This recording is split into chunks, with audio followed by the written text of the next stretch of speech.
Huh? We didn't even do a sound check. Oh, I'm nice like that. You right. We don't need to do that no more. All that extra pre-production shit we used to do, we don't gotta do none of that no more. I mean, when you say it like that, I mean, you making me sound like I'm slipping. No. I'm I said we don't need to do that no wait, more. what's the word? What's the word? It's Professional? Like no. Like when you say something and now I'm questioning myself. Yeah, that. Yeah. I don't know. Self-doubt. Not self-doubt.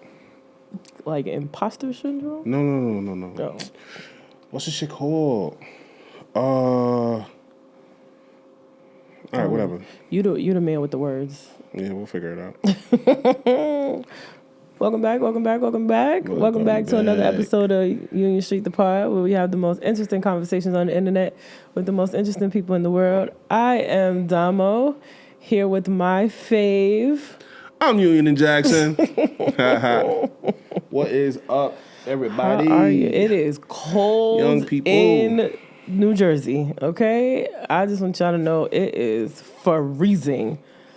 Hopefully we got some viewers that are out of state, warm weather. I can send us some good warm weather vibes, but it is... I like the cold weather. He can keep that shit. I like it when it's cold. No, thank you. I'll pass. Self-conscious. You know, I'm good. I don't like... That's the word I was looking for. Oh. Self-conscious. Self-conscious? Yeah, now I'm self-conscious. Oh, okay. You feeling self-conscious? It always come back to you at the worst time. Subconscious? No, self-conscious. Self-conscious. Yeah, self-conscious. Yeah, I don't like the cold. You can keep that. I love this shit, bro. I don't like coming out in the cold. I don't like wearing a lot of clothes. Like, it's a hassle. So I got on my summertime leggings today. That's why I'm cold now. And I got an automatic starter on my car with the heated seat and heated steering wheel. That's because you rich, okay? Nah, nigga. That ain't because I'm rich. Got all that. That ain't because I'm rich. Nigga just got...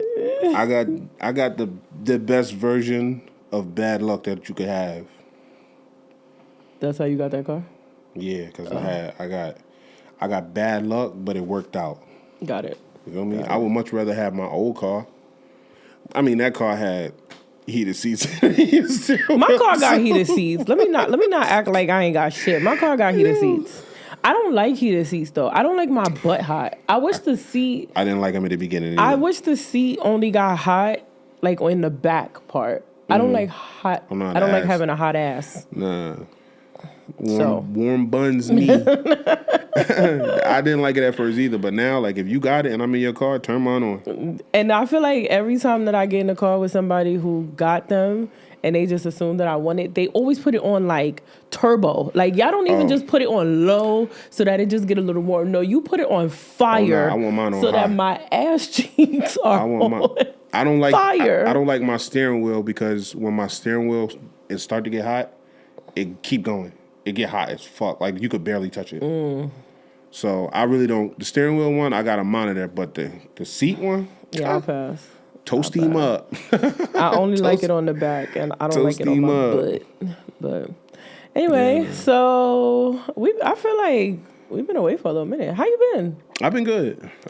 You know, life is tricky, but I've been good, man. I've been chilling. You know what? I've been having like, see, here we go again, right? I'm trying to, don't make a face. Sorry. Make it. It's existential and what's the other one? What's the opposite of existential? What we gonna stop doing on this podcast is asking me to say words because right, well, we already know that I'm gonna be up here looking dumb. Okay, I've been having like think sessions with myself. You know what I mean? Like I'll get into a space where I just start to ponder on something, and that'll snowball into a bunch of other things, right? Which will lead me into a path to like updating the pod topics note that we share at 4 in the morning. I love it though. What I'm saying? But yeah, man, I guess I'm just in that phase, and I don't think this is a part of like seasonal depression or nothing like that. But I just feel like it might be. This just in the colder months, it just might activate the gland in your brain for me that make you think deeper and shit like that. Is Pluto a planet? You know what I mean? But yeah, I've been straight, man. Like I ain't got no complaints. You know what I'm saying? Life's good. My bills paid. My kids healthy. You know what I'm saying? Love that. Yeah. We've been out 2 weekends in a row, bro. What you mean? Trap holiday party. Oh, we was outside. Yeah, I keep forgetting about the gala. Nigga said I was dancing. You was shaking a little tail, fella. Doing a little two-step. I was smacked. Oh, open bar all night is crazy.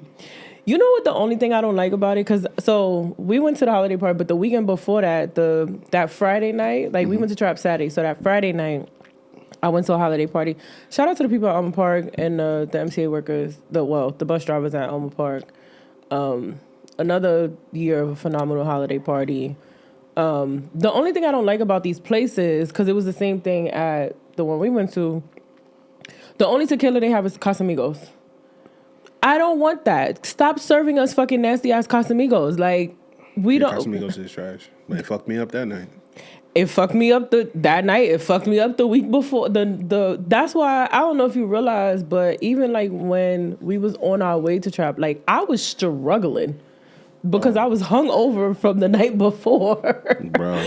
I could not get it together. I drank a little bit in the car, but then I didn't drink at Trap because I was dying. Like, wait, we didn't have Casamigos in the car? No. Oh, we had this in the car. Okay. But I was dying from the Casamigos the night before that I had, because that's all the tequila they have. They either have that's the only. Let me correct that. That's the only Reposado tequila they have. They had Don Blanco, but they didn't have. They only had Casa Repo, and I hate it. I hate Blanco tequila, and I also hate Casa. So like, I had no option.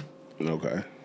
But I do wish these places, especially like these, these nice hall places, had better tequila. And that's what they consider top shelf. Like Casamigos? Yes. That's what they consider in top shelf. That's because white people own it. Yeah. Get y'all some real tequila. Stop drinking this additive. And let us be clear. Don Julio is no better than Casamigos.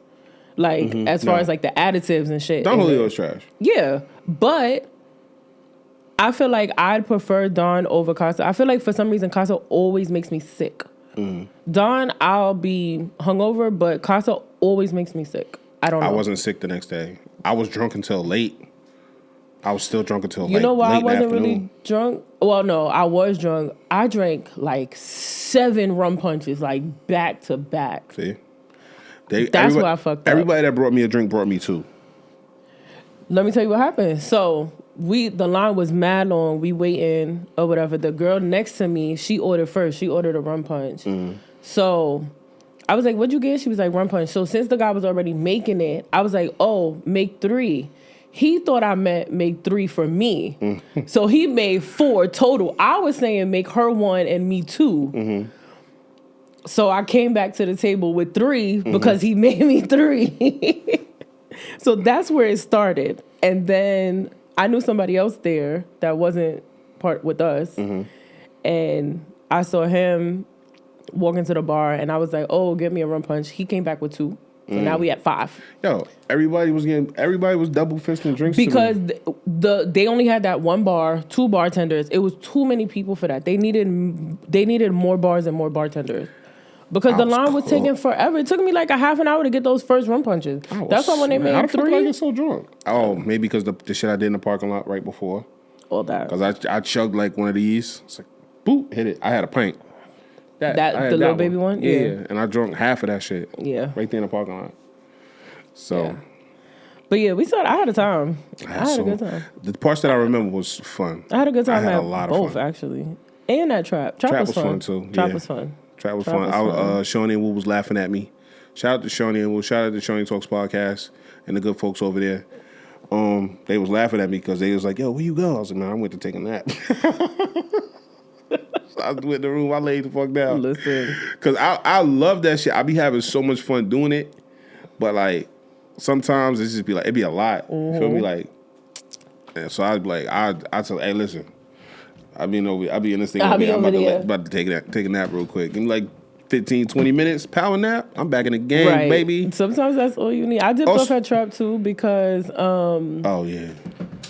my friends was there, so I went out with the comment folk. It was actually fun out there. There was a few questionable people, but it was fun out there. I'm not gonna say what I want to say on the microphone, but I do want to say this before we get too far away from it. If y'all want to know what tequila we like, oh yeah, we'll let y'all know. Just let us know in the comments. We'll let y'all know what's some good tequilas that y'all can purchase and enjoy. If you like a high quality tequila, if you like a good tequila for a certain purchase point, like we'll hook you up because we kind of do this tequila connoisseurs. Yeah, over we here. kind of do this tequila shit. So like at the end of the day, like if you want to know some good ones for like cheap, or you want to know some expensive ones, that's really good. Not just expensive because they look nice. Right. Casa Azul. Right, because that has plenty additives. Trash. It's garbage. It's all trash. But if you want to know, let us know. And also, if you work for a tequila company, let me cover this. Do what we do. Y'all don't do tequila? No. I mean, so it's not a conflict of interest. It's not, but yeah, if y'all want to do, if you own a tequila company, if the tequila company that I reached out to is seeing this, hey, let us know. We'll put that bit right here. Every episode. Yeah, and you're gonna have to send us some T-shirts too. So yeah, I love merch. Like, me too. I enjoy it. I love merch. I enjoy it. I love those little goggles that I put on a little Scully yeah. Everybody let them shit. How about you? How have you been? I've been good. Trying not to get sick because everybody is sick. So I've been trying to like stay home, loading up on vitamin C, taking care of myself. I gotta get some more emergency. Oh, you should have told me. I bought them in bulk at Costco. Because I need them on a regular basis. I wish I knew that. I'll get you some tomorrow though. Oh, excuse me. That was gross. But yeah, try not to get sick. Let me tell you why. Your favorite duo is taking our show on the road. I am going on Monday to Trinidad with Ari. Oh yeah, nah. Your favorite drinking duo is taking the show on the road. So shout out to Ari. Her birthday is Christmas Eve. And so we will be having fun in the sun in beautiful Trinidad for a week. Nah. We will be calling you for see a shot, take a shot. T-Mobile will be turning my phone off, baby. You know what's funny? Ari just popped up on Instagram? Yeah. Yeah. And I hadn't seen her Instagram in like forever. Really? Yeah. She don't post that often. I almost never see her post. She popped up on my Instagram today. Yeah, she was out last night. Pre-birthday celebrations because we out here on Monday. So Bro. yeah, be ready for us to call you for see a shot, take a shot. Your favorite drinking duo is taking this show on the road right before dry January. Ari dangerous. How she so small? It's so dangerous, bro. I don't think I ever seen Ari drunk, bro. We've been doing this shit since. Damn. It's been my dog since 2004. Hey yo, real quick, bro. I know I said this before. Last time we had a conversation. Not last time we had a conversation. Yeah, matter of fact, last time we did the pod, we talked about Drewski, and Rome said Drewski wasn't funny. Bro, did you see his Brooklyn auditions? I think I saw a clip. You gotta watch the whole thing, bro. Okay. This nigga different, bro. Shout out to Drewski. Hilarious, bro. This nigga is hilarious, bro. Because you know what's crazy? I gotta stop saying you know what's crazy, because I say that a lot. He say the things that we think, right? When you see somebody, you think a thing, and you say it. And like most of the times you might not say it, but like he'll see a person and he'll say the thing that we think as soon as you see the person. You know what I'm saying? Okay. In order to avoid conflict, I had to learn. That's a part of my thing that I was telling you. I'm trying to be a better person. Like my kids tell me all the time. To just not say whatever flies off your brain. My kids don't like being around me because of shit like that. Oh. They be like, yeah, Dad, nah, you. They don't like being around you, or they don't like bringing their friends around you. They don't like being around me, period. Like they're going out in public, they're like, nah, just give me the money, I'll go. Or you stay in the car, I'll be right back, type shit. You know what I mean? But yeah, Drewski hilarious, bro. You know what else was also very funny? Dave Chappelle dropped a new special last night after the Jake Paul fight. Oh, is it Jake Paul or John Paul? Jake Paul. After the Jake Paul fight last night. He got his jaw broken in 2 spots. Hilarious. Phenomenal turnout. couldn't have asked for it to end in a better way. You know what I'm saying? Shout out to those guys. But like a lot of people hate that dude. I'm not really familiar with him. Yeah. He talk a lot of shit. That's really what it is. That's everybody though. He talk a lot of shit. But yeah, outside of that, I've been good. Excited to go on this trip. Excited to get like some sunshine. Seasonal depression, I'm not even gonna lie, has been kicking my ever loving ass. So I'm excited to go ground myself in the ocean water, inhale some salt water, get some sunshine, some vitamin D in my life, and pause. And yeah, have a good time. Turn up with the bestest. Hey yo, real quick though, what part of seasonal depression? Like, what's doing it for you? The constant darkness. Okay. It gets dark at 4:00, and I feel like it's time for bed, and it's 4:00, and it's cold. Like I don't like being cold. So it just makes me feel like sad all the time, and I don't like it. So a minute ago, I said I was going to start doing a thing that I didn't do in a very, very long time. Remember what I'm talking about? You know what I'm talking about? Is it a question? Wait. What? What are you saying? Wait. I said a minute ago. No. A second ago, I said, yo, I'm about to start doing this. Oh, okay. Yes. Okay. Got it. I thrive in these times. Like when it get dark early and it's cold, I thrive. Yeah, because that's yes. I know why. I cook. But that's because that's all there is to do. Like, no, just not even that. But outside of that, like I thrive in these times. Like I'm Steph Curry. Love that for you. Meanwhile, I have been in hibernation until the sun starts to come back out because in this season of the earth, I'm Steph Curry. Like I really be cooking. I'm not. That's and crazy. Every year I'll be like, I'm not gonna let it get me. I'm not gonna let it get me. And every year, like, I wish depression worked like that, boy. It comes with a vengeance. Like, yeah, bitch, you thought I wasn't gonna get you. Here I am. Hello, it's me. Hello, it's me. Yeah. But yeah. So outside of that, though, I'm okay. Like, that's good. I'm okay. I'm here with really you guys. Good. So. Damn, I thought I had another question too. Thank you for showing up.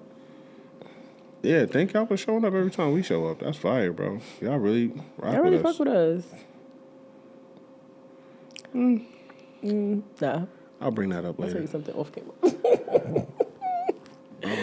But yeah, I will be participating in Dry January this year. I'm not sure if any of y'all out there in Cameraland do Dry January. So usually I do Dry January because from my birthday in August till now, I drink excessively. Like, it's like something is happening every weekend, the holidays, whatever. And usually my liver needs a break, so I'll not drink for the whole month of January. This is the first year where I'm still going to actively participate, but I have not been drinking not nearly as much, so I don't feel like I need to do it this year. Which now I feel like in prior years it wasn't such a struggle for me to do it. This year might be a little bit of a struggle because I don't feel the need for it. You know what I'm saying? So we're gonna see. I'm gonna update y'all every week on how I'm doing. I think I want to kick it up a notch. I'm obviously gonna try to do Dry January because I haven't been drinking as much outside of like right now and shit like that. Right. Well, I'm pretty sure. Like I say, I haven't been drinking as much as I sip my tequila. Most people, right? Most people around me have noticed that like I don't really go as hard. I don't really do as much. You know what I'm saying? And I really ain't been outside. I ain't really been doing too much of anything. So it's like the drinking part won't really be as difficult because like I feel like I've weaned myself to a point now. If I just stop, I wouldn't be that bad. If I just stop for a month, I wouldn't be that bad off. But also, I want to kick it into. I've shifted my lifestyle as far as like working out and like doing little shit. Like I stretch more. Like I do like not necessarily I need to do that more. not necessarily yoga, but like I was joking the other day and I was like, yo, I want to be able to do the Jean-Claude Van Damme by next month type shit. You know what I'm saying? Not gonna happen. Stretch lab? No, we talked about that before. Oh, okay, right. I went. I liked it. I want to go back. Yeah, I gotta go. I want to go bad. But like regular, not necessarily those kind of stretches, but like stretches type shit. You feel me? Not yoga, but like just shit that makes my body feel good. And I also want to do like I want to do like juice fast throughout the week. Oh yeah. You know what I'm saying? Not necessarily juice, but no solid foods. You know what I'm saying? Yeah. But I gotta do my research because I don't know. Somewhere it's in my brain. I don't know if I read it. I don't know if I heard it. I don't know if I saw it in a video. But I am under the impression that you don't get as many minerals out of your food if you drink it. Where did that come from? I don't know. Why do I think that? I don't know. I didn't do any research to prove or disprove that. I don't think it's that you don't get as many minerals. I think that a lot of people like when they do juicing and stuff, like especially with me too, like I do the same juice. So there's no variety. As far as like when you eat, you have a variety of food. So I think that's where like you have to supplement some of your stuff. And they do say like you need to get like more salt when you do a juice cleanse because you don't have salt in your food and stuff like that. So no, I plan on doing like regular stuff, but like just not necessarily no solid foods. Like you know what I mean? Like for days at a time. Like Monday through Friday. Oh, I can't do a juice fast for that long. No, okay, not juice, but like just no. Like I'll get the like. Can you put broccoli? You can juice anything. So let me tell you, I got this juicer. So I got this juicer, and it came with a periodic table of juicing. That's what it's called. And I'll send you a picture of it. Okay. It got mad shit on. You can juice anything. Okay. You can literally juice anything. And I will too. With my birth control, I have to have some sort of food. You on birth control? Yeah. Shout out to you. Was that HIPAA? Was that a HIPAA violation? Nah, because I told it myself. Now, if you would have told the people that I was on birth control, then yes, that would be a HIPAA violation. And I'm calling the people tomorrow. I'm on birth control. Yeah, okay. I was gonna say something else. Abstinence is birth control. You're right. I was gonna say something else, and now I don't remember. You said you had something. You said you had something you wanted to say because I didn't ask a question last episode. And you said you was gonna say it when we started recording. That me and Ari was going away. Oh. Because I told you I had a. Didn't I text you and say I have a flight on Monday? Because I can't afford to be sick, right? And you didn't ask about my flight, so now I get to. Oh, I did not ask about that flight. Right, so now I get to preview it here. I'm just so used to you flying away places. I'm chilling after this though. I am. It's the end of the month. I'm not taking no more trips for the rest of the year. Nigga, it's January. I didn't say for the rest of the year. I just said I'm chilling after this. I didn't say for fucking how long. To be fair, yes. When I came back from LA, maybe? I think LA was the last trip I took. When I came back from LA, I was like, yeah, I'm not going nowhere for the rest of the year. And here I am. But I got windbreaker pants on. They fire. You like them? Pockets in the front. I fuck with that. I like that. Thank you. Now I need to go get I wish the leg was wider. My Le Creuset pot too. I don't know. I'll probably reach out to somebody. It was somebody get them that to widen my leg a little bit. It was something that I wanted to say. You was talking about doing a juice cleanse. Monday through Friday. I want to do no solid foods. I don't know. I'll figure out the logistics, the linguistics, and the thing that I gotta do. The linguini. The linguinis. I gotta figure all of that shit out. He gonna figure out the linguini of his non-solid food. If I could put it in the juice, I'm gonna do it. And I'm gonna do that Monday. I'm gonna do that Monday through Friday. Huh? You have a juicer? Mm-hmm. I have a juicer. I have a Ninja blender. I have one of those too. I have all the things that will set me up for success. I love that. I just hope I have the most important thing. Willpower. Willpower and discipline. Those two things, without those, I will not succeed, people. Yeah. I don't know why I lean down and talk like that. Right. Why are you bringing your face to the mic? That's like... Oh, so, okay, real quick, too. I used to, I'm going to be honest with y'all, I used to listen to this podcast. Like, when I did podcasts, I used to listen to them back, and I'll let them play. And I used to, whatever, and I'll just let them play and not really think much of it. But I went back like 3 or 4 episodes, and I listened to this podcast. Just listening to it, right? I put it on in the car. I put it on in the speaker in the house. Just let the shit rock. I understand the people that tune in sonically.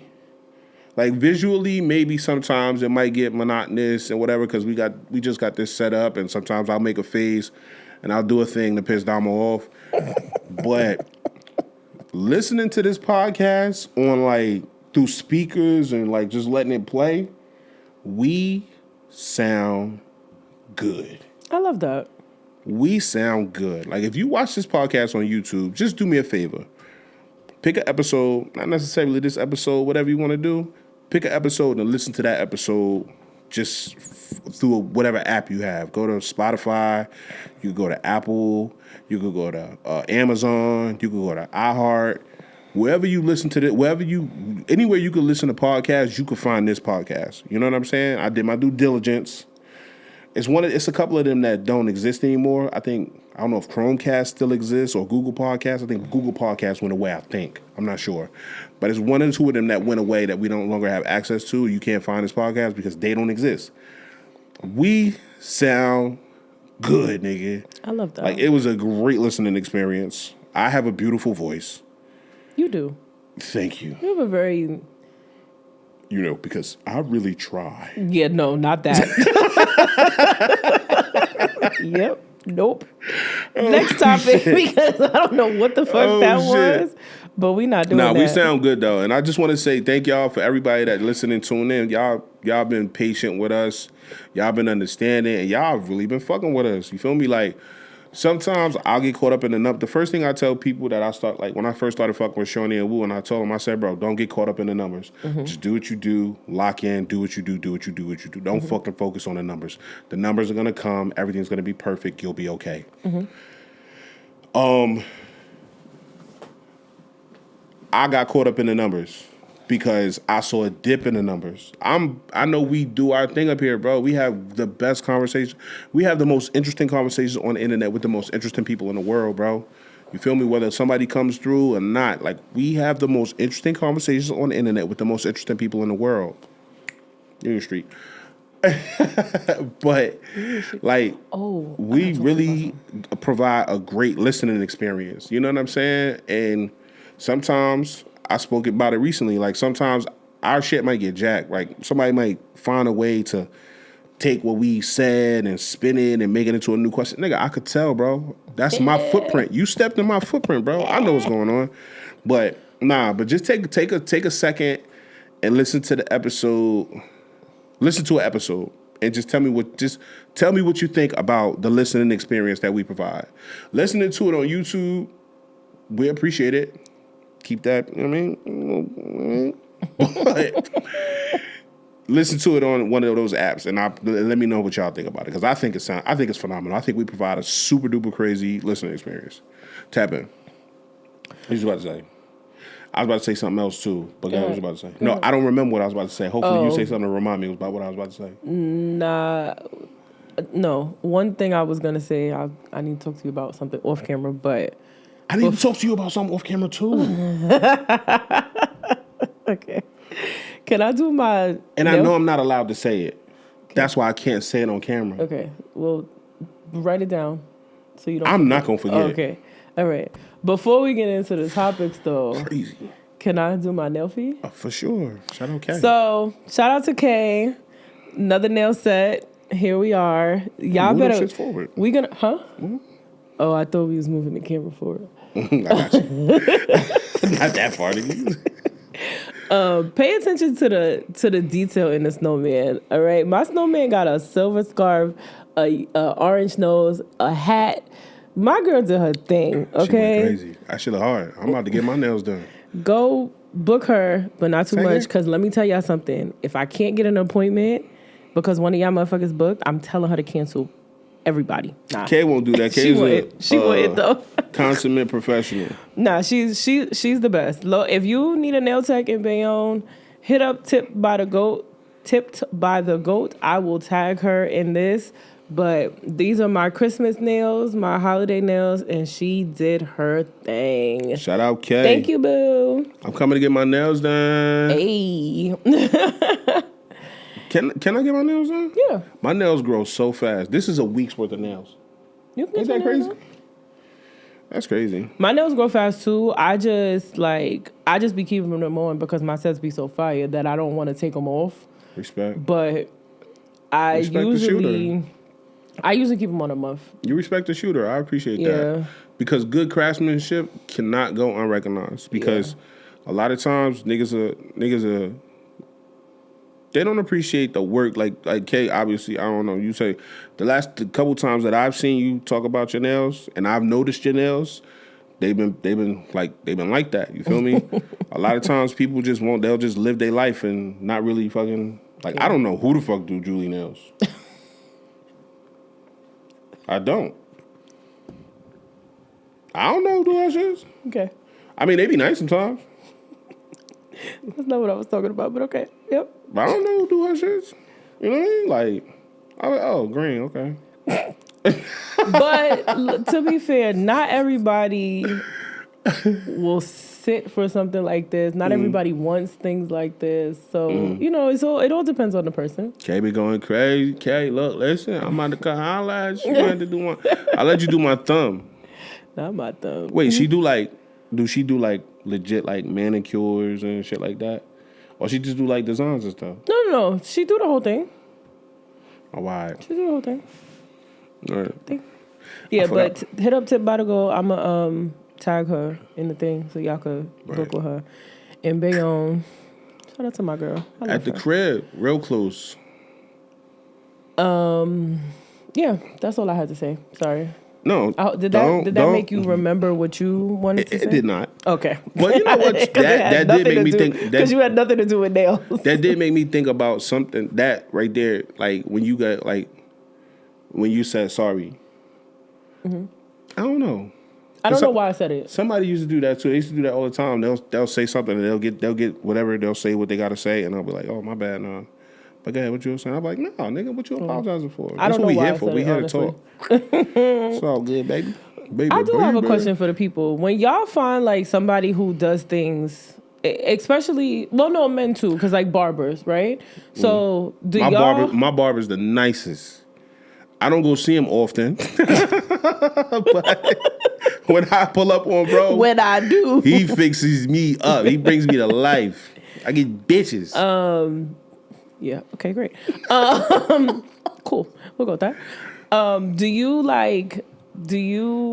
Okay. When you find somebody who, damn, why am I glitching right now? When you find somebody who does stuff good, like nails, hair, barber, whatever, do you consistently, do you find somebody new, or do you just go to this person forever? I don't think that was the question I wanted to ask, but here we are. I'm a patron of my barber for as long as this nigga cut hair, bro. He nice, young, nice. He got he show up with the knife, bro. You heard? He get my shit together every time. You know what I mean? Bring me back to life every single time. Oh no, it's crazy. No, sorry. I had texted my cousin and asked her if she wanted to do something, and she said she thinks she got the flu. Is that mine? No. Damn. Absolutely not. Either way. My barber's nice. He show up with a knife every time. He go crazy. You feel me? So I'm gonna be a patron of his until. Well, I'm currently growing out my hair. I told y'all niggas, once my hair turned gray, I'm getting it braided. I got a gray patch on the front of my shit. So cornrows. I'm about to be cornrow shorty. Lord of mercy. I only asked that because so when I first moved out here in 2020. I was still going to the city to the girl I was seeing before I moved out here. Mm-hmm. But, it was a pandemic. I was working from home. I wasn't commuting to the city no more. So it was kind of an inconvenience. So then I found Kay, and I've been rocking with her ever since. Mm-hmm. Like, I'm not looking for a new noise. I don't care. Let me tell you something, Kay. I don't care if you want to retire. You're gonna have to still take me. Like, we're gonna have to figure something out. My hairdresser do the same thing. She only has like 4 clients. I am one of said 4. Not for these braids, but because where do y'all think y'all going? It's like finding a new doctor. Like, I don't like to do that. Especially if you provide great service and I fuck with you and stuff like that. No. We locked in. We here. You can't go nowhere. Mm-hmm. You're stuck with me forever. Forever. I don't know. I think that's it. Damn, we didn't even get to the topic, Shay. How long we been talking? That's like 45 minutes.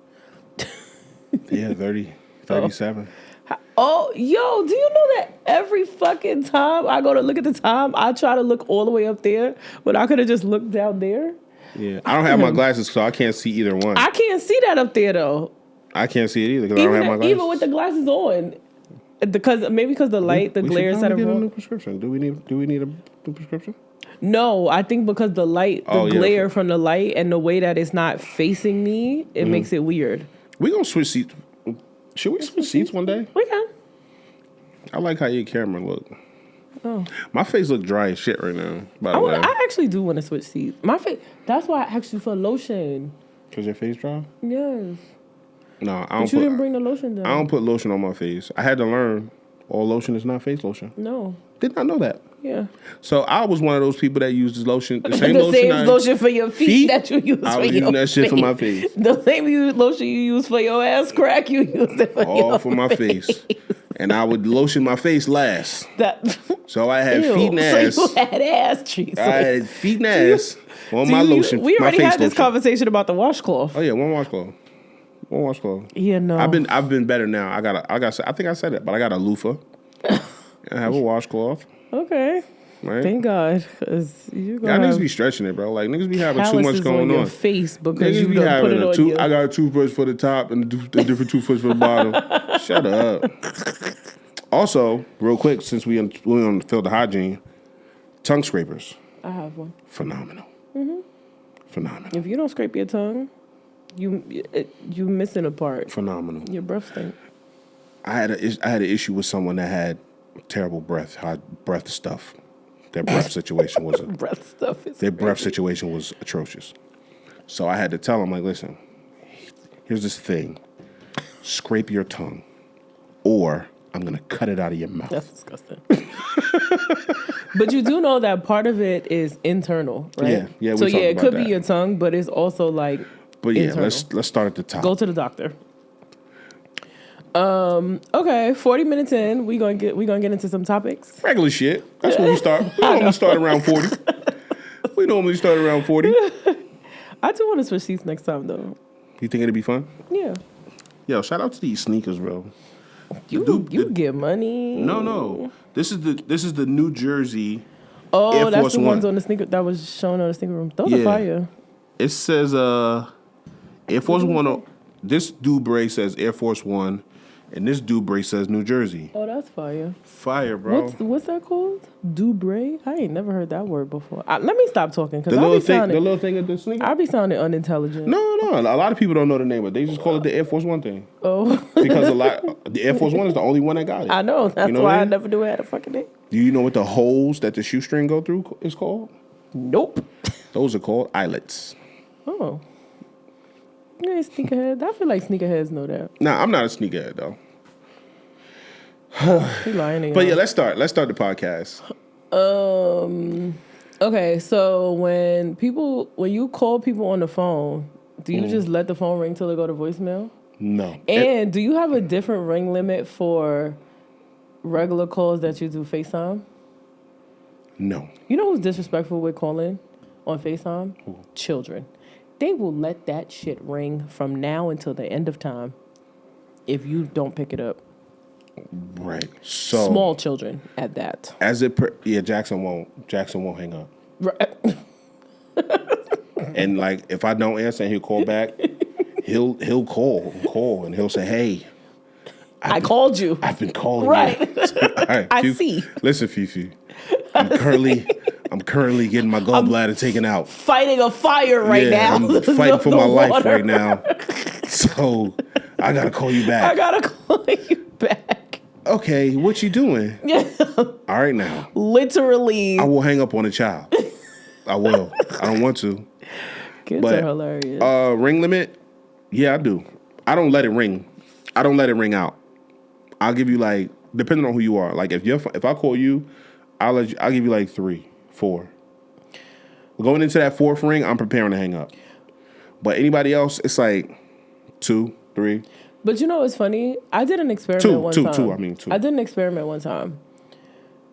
I don't remember what it was, but my phone rang. I think I called my phone to my phone. Mm-hmm.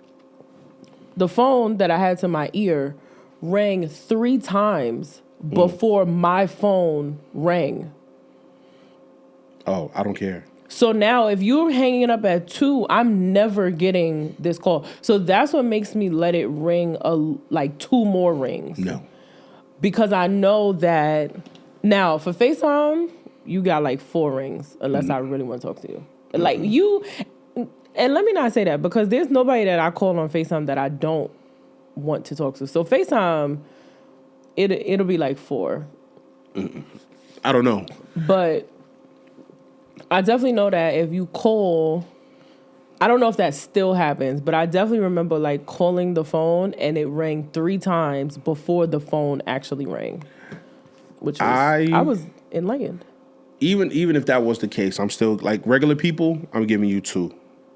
Going into that 2nd ring, you got to the end of that 2nd ring, I'm hanging up. Right? If I fuck with you, if I call your phone, I'll give you 4. Going into the end of that 4th ring, I'm hanging up. Right?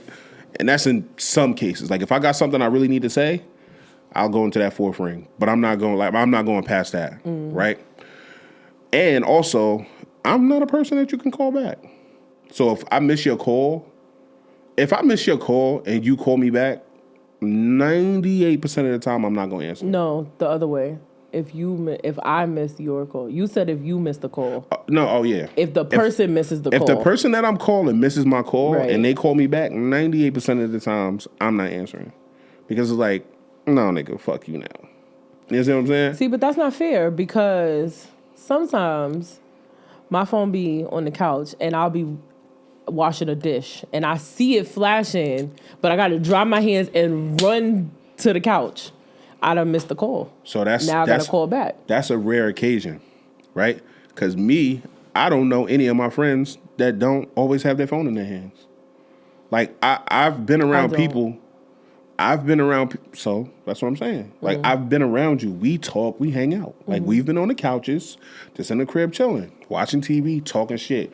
Both of us not having our phones, right? But I've also got friends that I know for a fact, like always got their phone in their hands. Like every time I see them, they either texting or doing something, playing a game, something. I know. So those friends, I don't have as much. You know what I'm saying? So let me ask you something. Do you see those friends inside of their home or only outside? Mostly outside. Okay. I only ask that because with me, a lot of people see me out and I'm always on my phone. Mm-hmm. Because my social anxiety is very bad.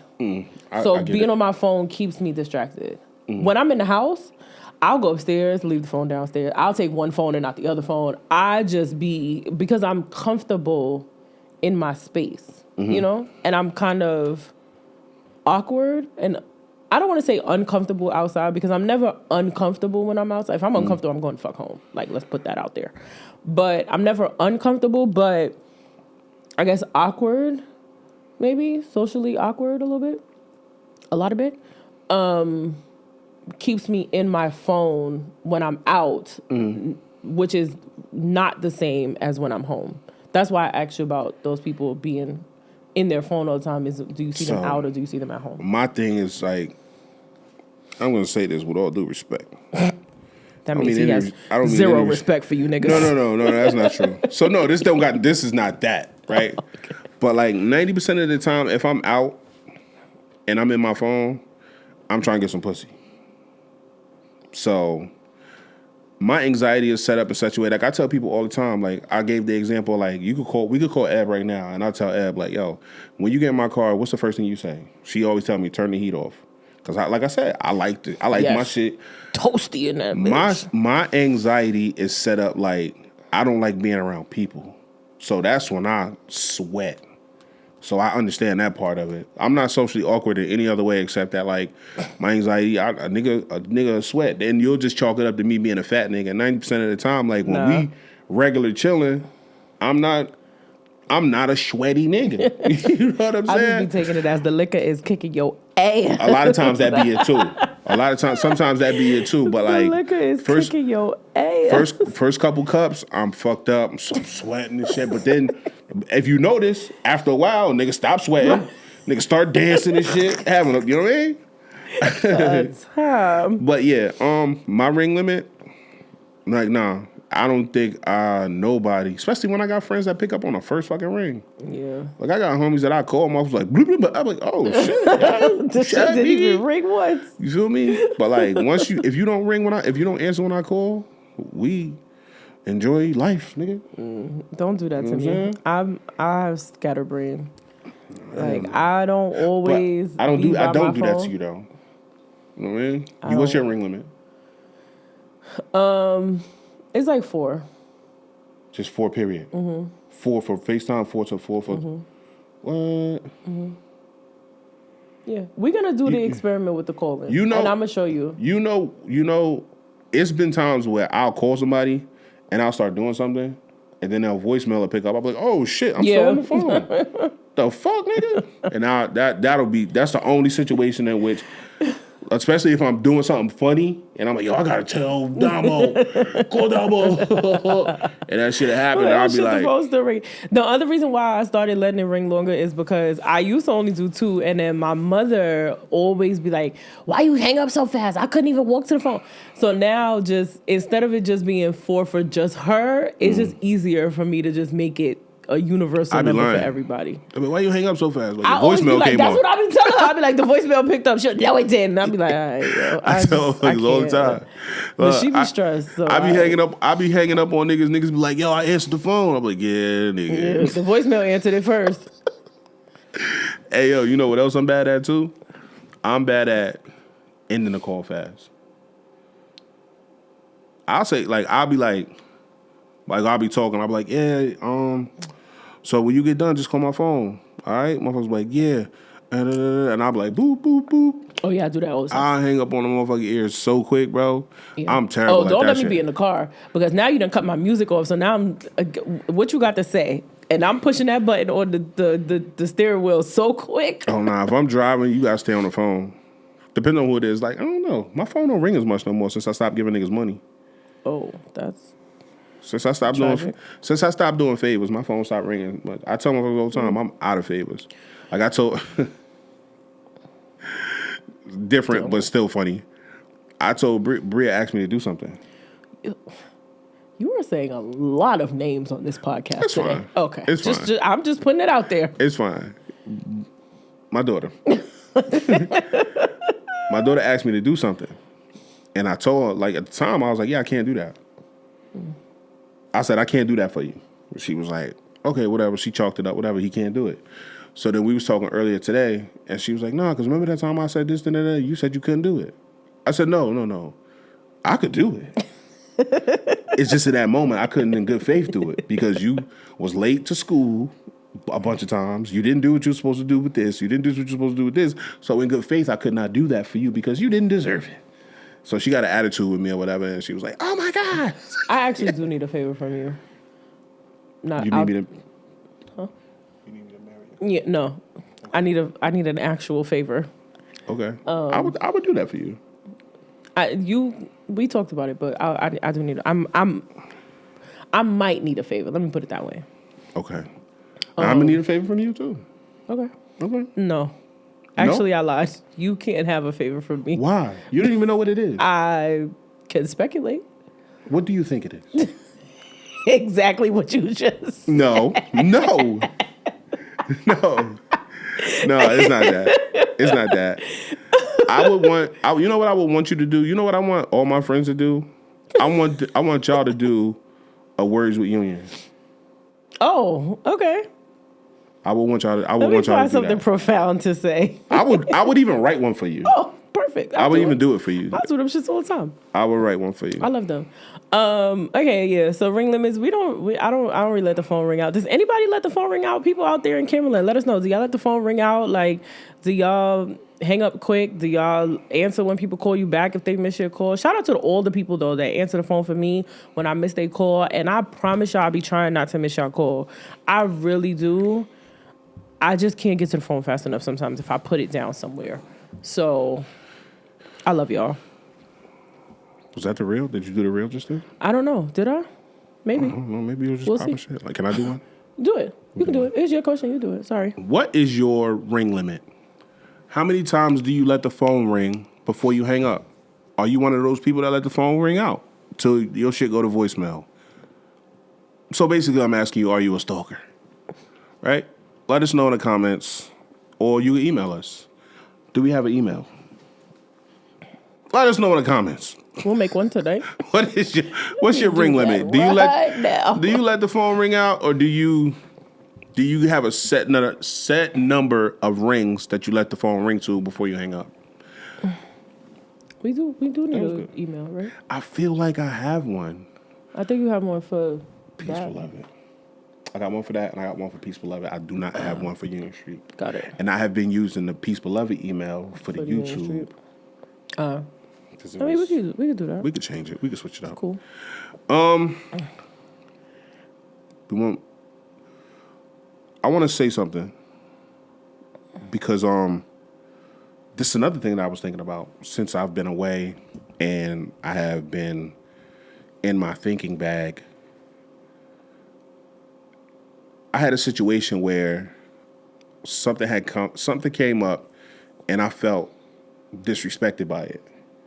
Okay. But also, I had to catch myself because I had to realize that everything is not necessarily disrespect, one. And two, it's like, what to you says that this person owes you more than what they're giving you? You know what I'm saying? So it's like, this person doesn't necessarily have to consider you because a multitude of different reasons. You know what I'm saying? Because like Domo, me and you have a relationship, right? What do you expect from me in that relationship? And what am I responsible for of the things that you expect from me? You know what I'm saying? And do I know the things that you expect from me? And how am I responding to those things how am I responding as it pertains to my obligations about your expectations? Do that make sense? Or am I just using a bunch of words for nothing? No, I expect any of my friends to treat me the way that I treat them, with the same respect that I treat them, with the same grace that I give them, with the same and I know that throughout, the seasons, for lack of a better word, you might not have the grace to give me, right? Because you're going through a lot. So I give you that, but I'm talking about the bigger picture. I'm not talking about just right here, situational, right? I'm talking about the bigger picture. Because there might have been a time where I couldn't give you the grace that you needed, right? Mm-hmm. Facts. So for you to feel disrespected, yes, everything isn't disrespect, because I've definitely said that before. Like in my life, that just because somebody does something doesn't necessarily mean that their intent was disrespectful. Right. But you have to look at that person and that friendship or that relationship as a whole. And if it's constant, then yes, it's disrespect. Okay. So, excuse me. I said that, and I said it in that way because... contagious? No.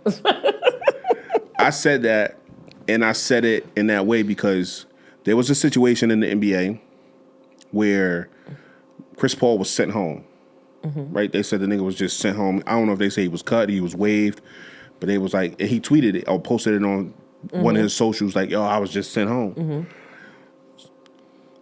And then there was the morning show at Hot 97. They ended it and they fired the individuals that hosted that, be it Ebro, Rosenberg, and Laura Stiles.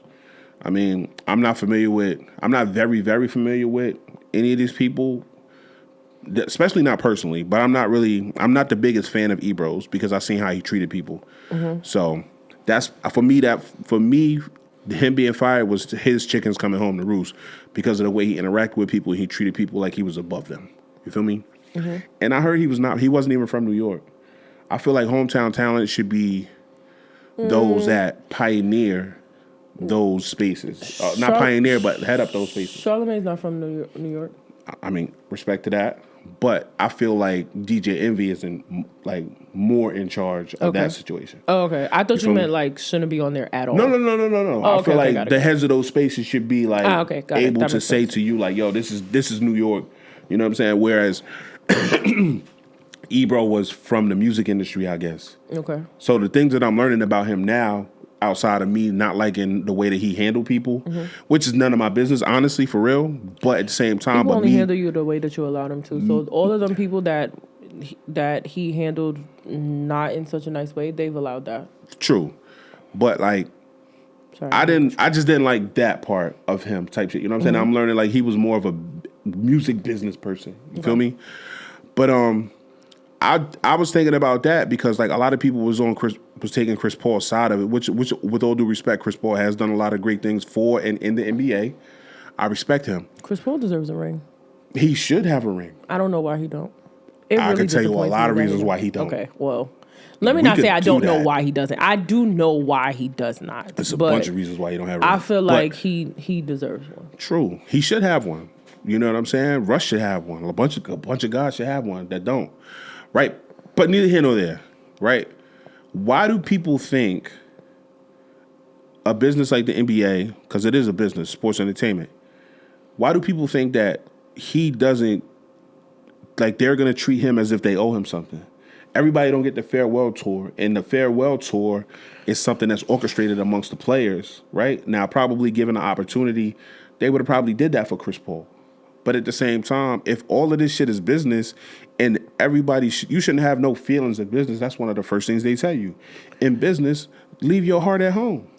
It's hard to, especially with sports, because like, even with, yes, they let him go, but even with like being traded, right? Like even with the whole Luka thing and moving him to LA, like, yes, everything is business. But I do feel like, especially when you're such a big name, that they should treat you with a little bit more respect. They should. But you're right. At the end of the day, it's still business. So that's my thing too, right? But also, did Chris Paul deserve... Like, okay, to be fair, we don't know what was happening behind the scenes, right? We don't know what was going on. We don't know what was happening. We don't know nothing. Even with the Luka thing, right? We don't know nothing. Respectfully, though, it seemed like he shouldn't have been cut from the team. Okay. Even with Luka going to the Lakers and then sending AD to Dallas, I think that was more of a AD thing, and Luka just got jumbled up in it. I don't think it was a Luka thing, you know? I think it was a Luka thing. I think it was an AD thing. I think it was a Luka thing. I think so. It comes down to business for me, right? And we might be getting on track. I'm not sure, but let me tell you why I think it was a Luka thing. Right? Two things can be true. It could have been a Luka thing and it could have been an AD thing. Oh, yeah. Absolutely. AD thing. I think it was both. My organization say to you, hey, I got to pay this nigga $300 million and I can't guarantee that this is going to do what it needs to do. Right? And your guy is coming up on a super duper max deal too. So the only thing we can do in business to make what they get make sense is do this, and now you can only get $125 or $150, $175. You feel me? I ain't got to give you $3. So now that's both of their situations. So hey, you take him, I'll take him, 1 for 1.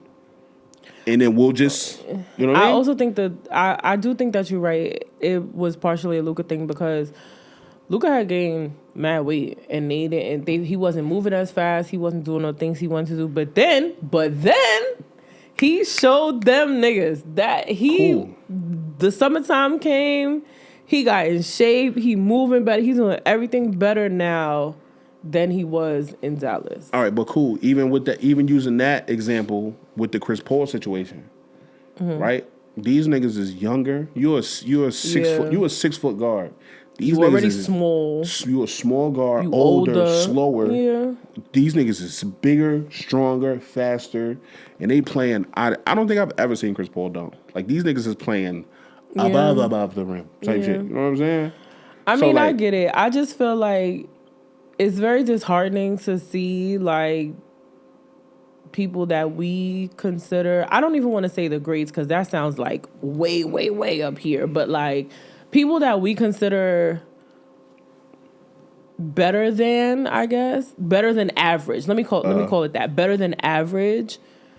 To just get dismissed like that, like it's disheartening. All right, so more than anything, it's disheartening. So just to bring the example home, do you feel like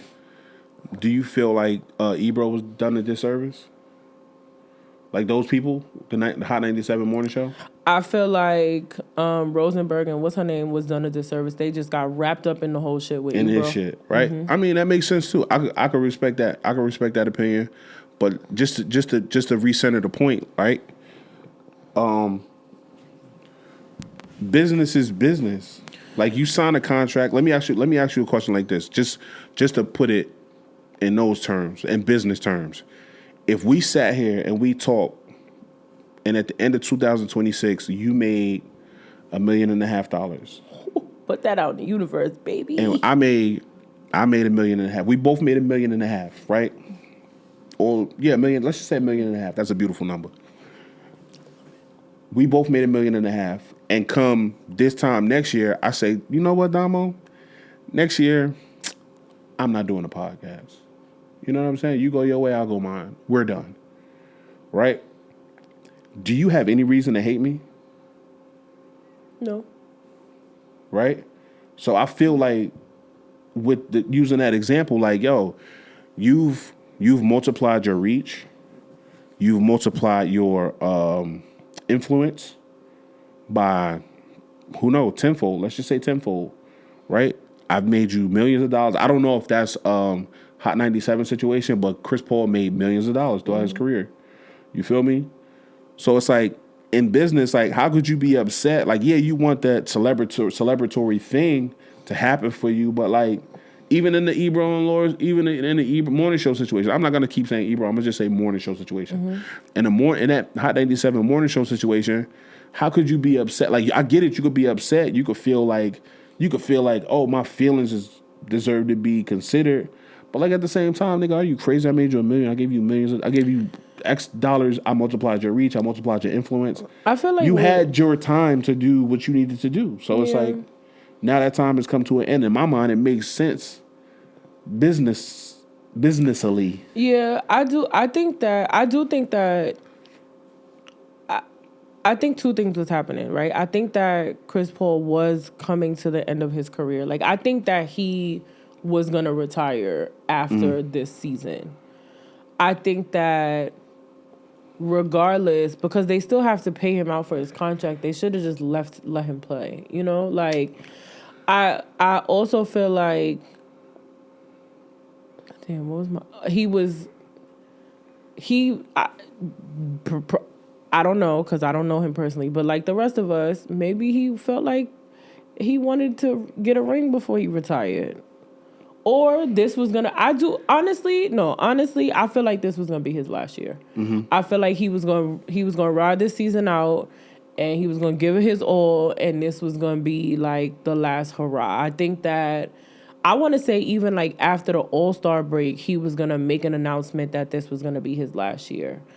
I don't know. I just think that, yes, at the end of the day, it's all business. You got to do what you got to do. But if you still paying this man regardless, you didn't have to send him home like that.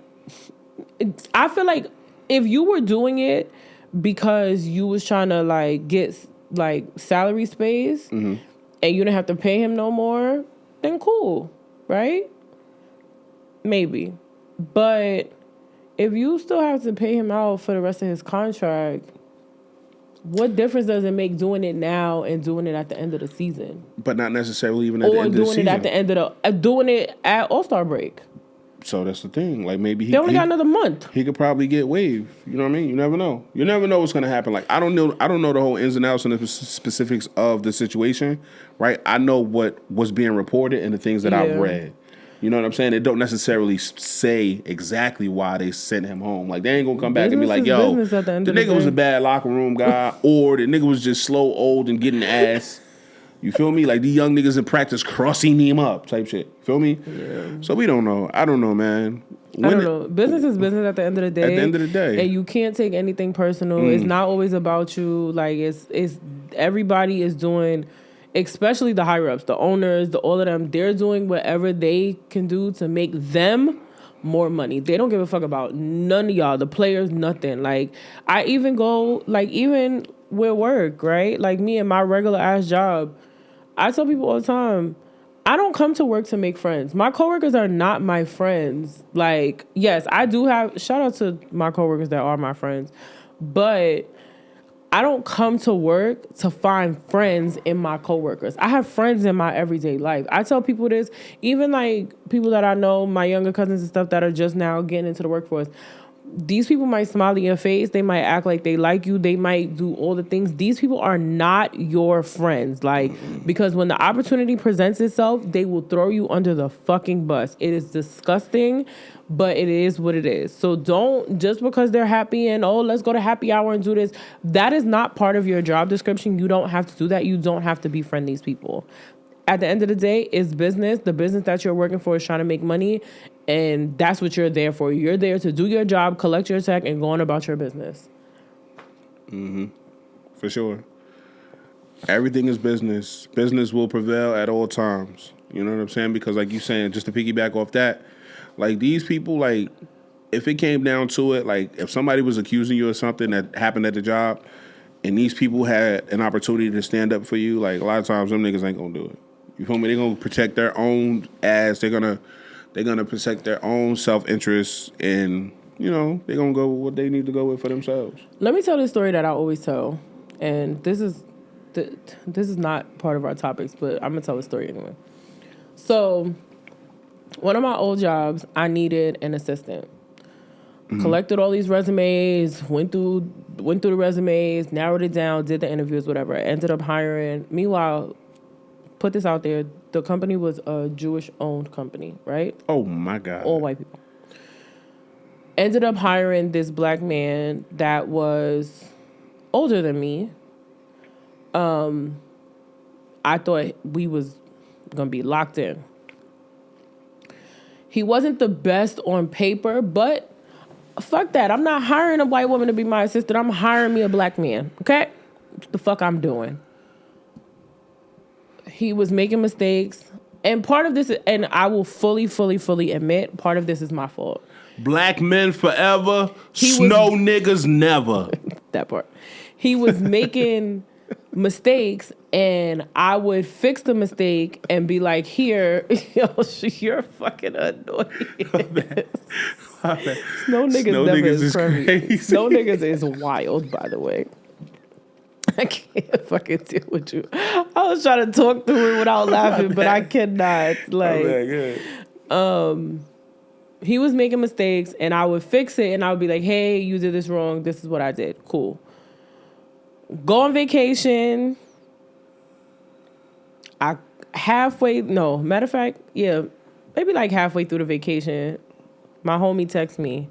She says, when you get back, matter of fact, no, it was like the last day of my vacation. She said, when you get back, you're in trouble and you don't have an assistant anymore. So I haven't been here in 5 days. What do you mean I'm in trouble? Get back to the office on Monday. My boss calls me in the office. She was like, yeah, I fired so-and-so because I asked him to do something. He did it wrong. And when I gave it back to him, he says, well, Dominique just fixes it for me. Oh. So this black man through me. Meanwhile, I told him I'm on vacation, but you can text me if you need me. These people in the office know how to get in contact with me. If you need anything, reach out to me. I'm available for you, because he was still fairly new. But for you to just throw me under the bus like that in front of these fucking white people was so disgusting and so disheartening. And I think that he thought I was going to be the one to get reprimanded and fired. Little do you know, I have years at this place and you have a few months. Nigga, you're gone. Like, you thought you was going to get me in trouble to a point where you were going to take my place. Again, these people are not your fucking friends. Like, but that approach was stupid too, because if they saying like, listen, I told you to do this thing that I fully thought you were capable of, and you're not capable of doing it, why? And the person that is capable of doing it and fixing it for you, that has been covering for you, like, yeah, she's in a shitload. It's not a shitload, but like, she's in a considerable amount of, like, we have an issue with her that we need to discuss, right? Cool.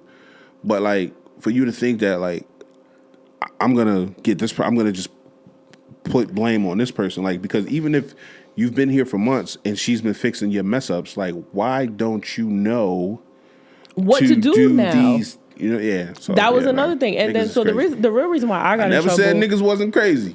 Never said that. The real reason why I got in trouble was because my boss was like, listen, if he wasn't up to par, why didn't you just say something? What are we paying him for if you're pretty much doing the work? That's why you got an assistant. Like, nah, you was your assistant. And all because I love niggas, bro. I did not want to throw this black man under the bus in front of these fucking white people. I love niggas, bro. Jesus Christ. I love not all niggas. I don't love all niggas. But I love the original niggas. I'm so annoyed. I love the original niggas. Still annoyed too, and I'm not. I've had 3 jobs since that job, and that shit still pisses me off. That nigga said, "Hey, I know I was hired to help you do your job, but I'm gonna make you do more work. You do your job so well. Let me help you help yourself help you." The fuck? That shit pissed me off. I love niggas. Oh my god. Yo, the original niggas is smooth as hell. That nigga said, "Let me help you. So bad. Help you." And then so the next round of interviews for my assistant, I couldn't even pick my assistant because my boss was like, "I don't fucking trust you." Hey. I don't blame you. Question number 1: Can you read, nigga? Can you read? This nigga couldn't read. Oh my I told this god! Nigga, she fucked around and told this nigga, "Yo, say your ABCs." That nigga was like, "Listen." MPW. Hey, the fuck? ACB. First of all, let's talk about this. ABBA. Let's discuss. You talk about the alphabet. Let's talk about this, right? Fluorescent lights. Fucking mad. Fluorescent lights and the mental and the stress. Shout out to niggas, bro. Not all y'all niggas. Not that bitch shit was niggas. So whack. Like, not bitch niggas. Not nigga bitches. Not nigga bitches. Not wherever you fall on the spectrum between bitch ass niggas and niggas ass bitches. That's what you said last time. So yeah. I don't like most white niggas. A lot of Asian niggas.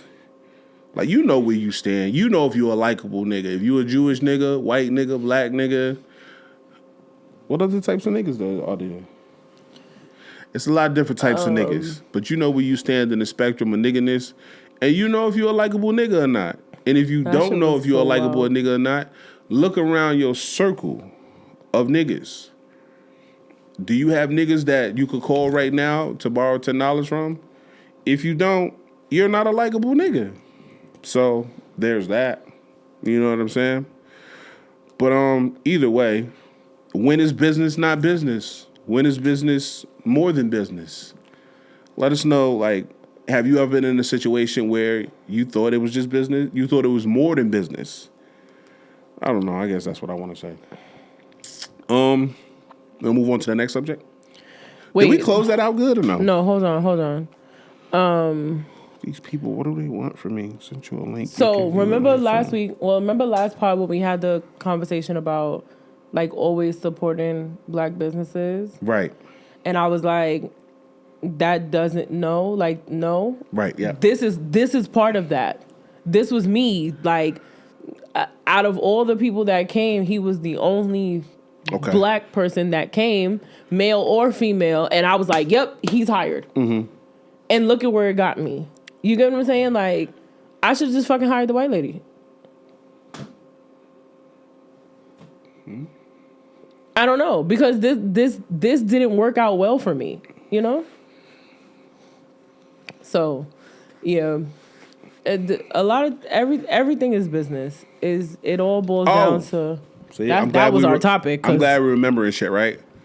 Because nope, I'm not gonna say it. I want to say it because I'm gonna tell you this, and we don't got to talk about it. I said that because I don't even know if I said that while we was recording. What? All right, but I'm gonna say it again, as if I never said it before, even if I said it while we was recording. I was put into a situation where I expected more from a person, and I shouldn't have. Because they were black. No, not even because they're black. Because this person has a fucking emotional obligation to me. Okay. Right? I see this person as a partner and a friend. Okay. You see what I'm saying? So I'm doing the things that I need to do to make sure this person is good. Right? I'm doing what I need to do to make sure this person is good and well enough to do what they need to do to stay happy, healthy, and whatever. And that person did not, in turn, do the same thing for me. So that's why I was just like, oh, and I had to step back and say, oh shit, this situation is, this is business. This is a partnership and a business relationship. And this situation is transactional. Like, we do give and take. Like, you do that, I'll do that. You do that, I'll do that. And I got myself into a space where I was like, I'll do this, and I'll do this, and I'll do this. You could just do that. Or if you can't do that, I'll do it, and I'll do this, and I'll do this, and I'll do this. You know what I'm saying? Is that why you said what you said earlier? Yes. I don't. Okay. Okay. Yes. Okay. Yeah. So that's what that was about. That's what that was about. So yeah, like, you don't, business is business, man. Don't, like I said, when you doing business, leave your heart at the crib. Bring your brain just bring your brain and your pen. You understand? And your reading glasses. If you of the age of people that need reading glasses, yeah, do that. We'll talk about that more in depth after this. Yeah. Yeah. Yeah. we got a little off topic, but yeah. So at the end of the day, everything definitely comes down to business as a transaction. Ooh, excuse me, I can't even talk. Your coworkers are not your friends. The business that you work for, whether it's you're somebody like an NBA player or you're just, I don't want to say a regular worker because that sounds terrible, but you're a worker like I am, they can let you go today or tomorrow and not think twice about it, which I think is also weird because, like, if I want to leave, let me say you expect me to give you at least 2 weeks notice. But if you want to fire me, you can fire me in 2 seconds. Fuck your 2 weeks, nigga. Right. What the fuck are you talking about? I'm going today, nigga. Fuck is you talking about? So, yeah. Because you don't wait. If I die, nigga, you ain't gonna wait 2 weeks to post that job vacancy. Nope. What is you talking about? I'm moving on with my life accordingly, nigga. It's lit outside, nigga. Fuck you talking about? Find somebody else to do the fries. Fuck you talking about? Great. Nigga. Nah, let me not say that. Shout out to the people that make fries. The people that make the McDonald's fries, y'all. Slip resistant shoes, nigga. Fuck you talking about? Yo, nah, I'm not even gonna tell that story. Because it's not about me, so I don't want to tell it. So the next thing I wanted to talk about, I don't know if I want to talk about it because I feel like we just had a conversation about, like, money and, like, people making money conversations and having money jokes and things of that nature. Yeah. And I feel like I said it. I feel like I said celebrity doesn't automatically equal money. It doesn't. So, like, I don't really want to talk about the next thing that I had planned on talking about. Okay, Because so it's let's like, skip it. we just all need to understand that, like, just because a nigga is famous, that gives niggas exposure. Exposure doesn't mean... Exposure don't even necessarily mean influence or money. But what I want to do now that I think about it, right, in relation to this subject matter and money, because somebody was saying how Puffy was making motherfuckers famous and wasn't... They talked about that in the doc. He was making niggas famous, but niggas wasn't making no money. So, and about that, who did Puffy make rich? Nobody. Did we talk about that already? But no. When you think about it, Lil' Kim got bread, right? She got money because, like, essentially she's Lil' Kim. And, like, she's been around for a long time. But, like, think about the people that was all signed to his label, right? In comparison, right?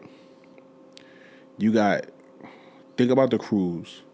Even though they fucked their money up, right? Let's just say, like, Rockefeller. You got Bleak, Beanie Siegel, Freeway, all them niggas. I'm not even going state property. I'm going to say Rockefeller, you got Bleak, Beanie Siegel, Dame, Jay. Who the fuck else was over there? That wasn't state property. Not Emil, because she wasn't really a success story at no point. But, like, when you got close to Jay-Z, like, you saw them niggas, like, having bread, doing the money thing, right? This nigga Puffy had Mace, Biggie, Faith. We can't really put Biggie in that conversation. But for the time being, that he had him. Okay. You know what I'm saying? And his estate, when you think about it, Biggie didn't really have bread either. His estate made money after the fact. Right. That's why I said we can't really put him in this conversation, because I don't feel like I feel like if he was still alive, right, he would be up there. Right. And you could even go like Cash Money. Them niggas that Wayne was the richest over there because, like, he was their biggest artist. Mm-hmm. You know what I'm saying? We gotta really examine this shit because, like, niggas would be famous like and won't really have... They just have fame. Mm-hmm. And now that I'm thinking about it, like, niggas like Turk, BG... And they look like they have money because they're around Wayne, and Lil Wayne is probably funneling some of his money to them. But Juvie was one of their biggest artists early on, and he never really gave rich either. But that's also a different type of mentality because they came from New Orleans, right? So, but look at the lifestyle Baby Lee live. You feel me? Look at the lifestyle like niggas that came after him, like Drake and Nicki. Even though like all these motherfuckers is not Drake, everybody except Drake is rumored to be having money problems. Even Wayne. You feel me? But like a lot of these niggas don't really be making motherfuckers rich though. Yeah. That's crazy. But and this is the thing. There's also the difference between like not making people rich, but also making people rich and people not know what to do with their money. So then they are quickly not rich. Like, so they have $1 million in their bank account today and they have $10 in their bank account tomorrow because they have no financial guidance on what to do with said money. Mm-hmm. So now it looks like they're not rich. Is it my job to make sure you stay rich, or no, is it your job to make sure you stay rich? It's your job to make sure. I always say, no matter how much money you have, it doesn't matter how much money you have. You're always going to be poor if you don't know how to manage it. Yo, rap niggas don't really be rich. Like, artists and shit like that, they don't never really be rich. That's crazy. Because, like, when you think about it, like, a nigga might have a nice car or, like, and some hard clothes. Like, they're rich, they're not wealthy. We'll look at even rich. I'm gonna still say rich. Okay. Right? They'll be well-to-do, but, like, niggas really won't be having no bread. But when you look at the newer artists, the way that they figured it out, right? Corday and all them niggas, like, they might have figured out this whole streaming shit. Not streaming, but, like, not streaming like Castanet, but, like, streaming as far as, like, getting money from the internet. Mm-hmm. You know what I'm saying? As far as, like, DSPs and things of that nature. They get bread, but, like, niggas really don't be having no money, though. Well, that's because they've always said, like, you yes, you made money off of album sales, but you really made money off of touring. That's why concert prices are so high, because they don't make most of their money from album sales. They make most of their money from touring. That's, again, also goes back to the streaming shit. Like, they make money off of streams, but that's why they're very active on Instagram. That's why they're very active with other brands, because the music part of it. Why you think Rihanna's not giving us no more fucking music? Because that's not where she's making her money from. Mm-hmm. She's making her money from Fenty Beauty. My lip gloss. I don't know what I did with my lip gloss. She's making her money from Fenty Beauty. She's making her money from Fenty hair, from Fenty skin, from the clothes. Like, that's why we're not getting any more fucking music. Because she's not making no money off of fucking music. I bought some new underwear today too. From some Fenty? No, I wish. They be sending me that $6 underwear shit all the time. But I didn't even know they made men's underwear. I replaced. Yeah, they do. I told that story one time. I think I told that story before. With Fenty? Yeah, I was about to be on some bullshit. Oh. I told you that. I ain't never tell you that story. Mm-hmm. Real quick, we're about to digress, but I'm gonna tell you, right? So I did the thing where I switched out all my underwear, all my undershirts, and things of that nature, socks, underwear, and t-shirts. But this is my Rihanna story, my Fenty story. So one time I saw these underwear. They was like, "Yo, we got $6 underwear." They do that shit all the time. So I'm like, "Cool, them shit's tough." I know it sounds crazy that I see men's underwear, and they, when they show men's underwear, it's on a man's body. I was like, "Nah, them shit's hard, bro. I gotta get myself some of these." And they make them in big boy sizes. Give me those. So I ended up having to sign up for some shit. They was like, "Yo, you got to sign up for this, that, and the third, and whatever case may be." I ended up not doing it, but I went back to the thing where I saw the underwear. I was like, "Damn, them shit's hard, bro." But I didn't look at the second picture.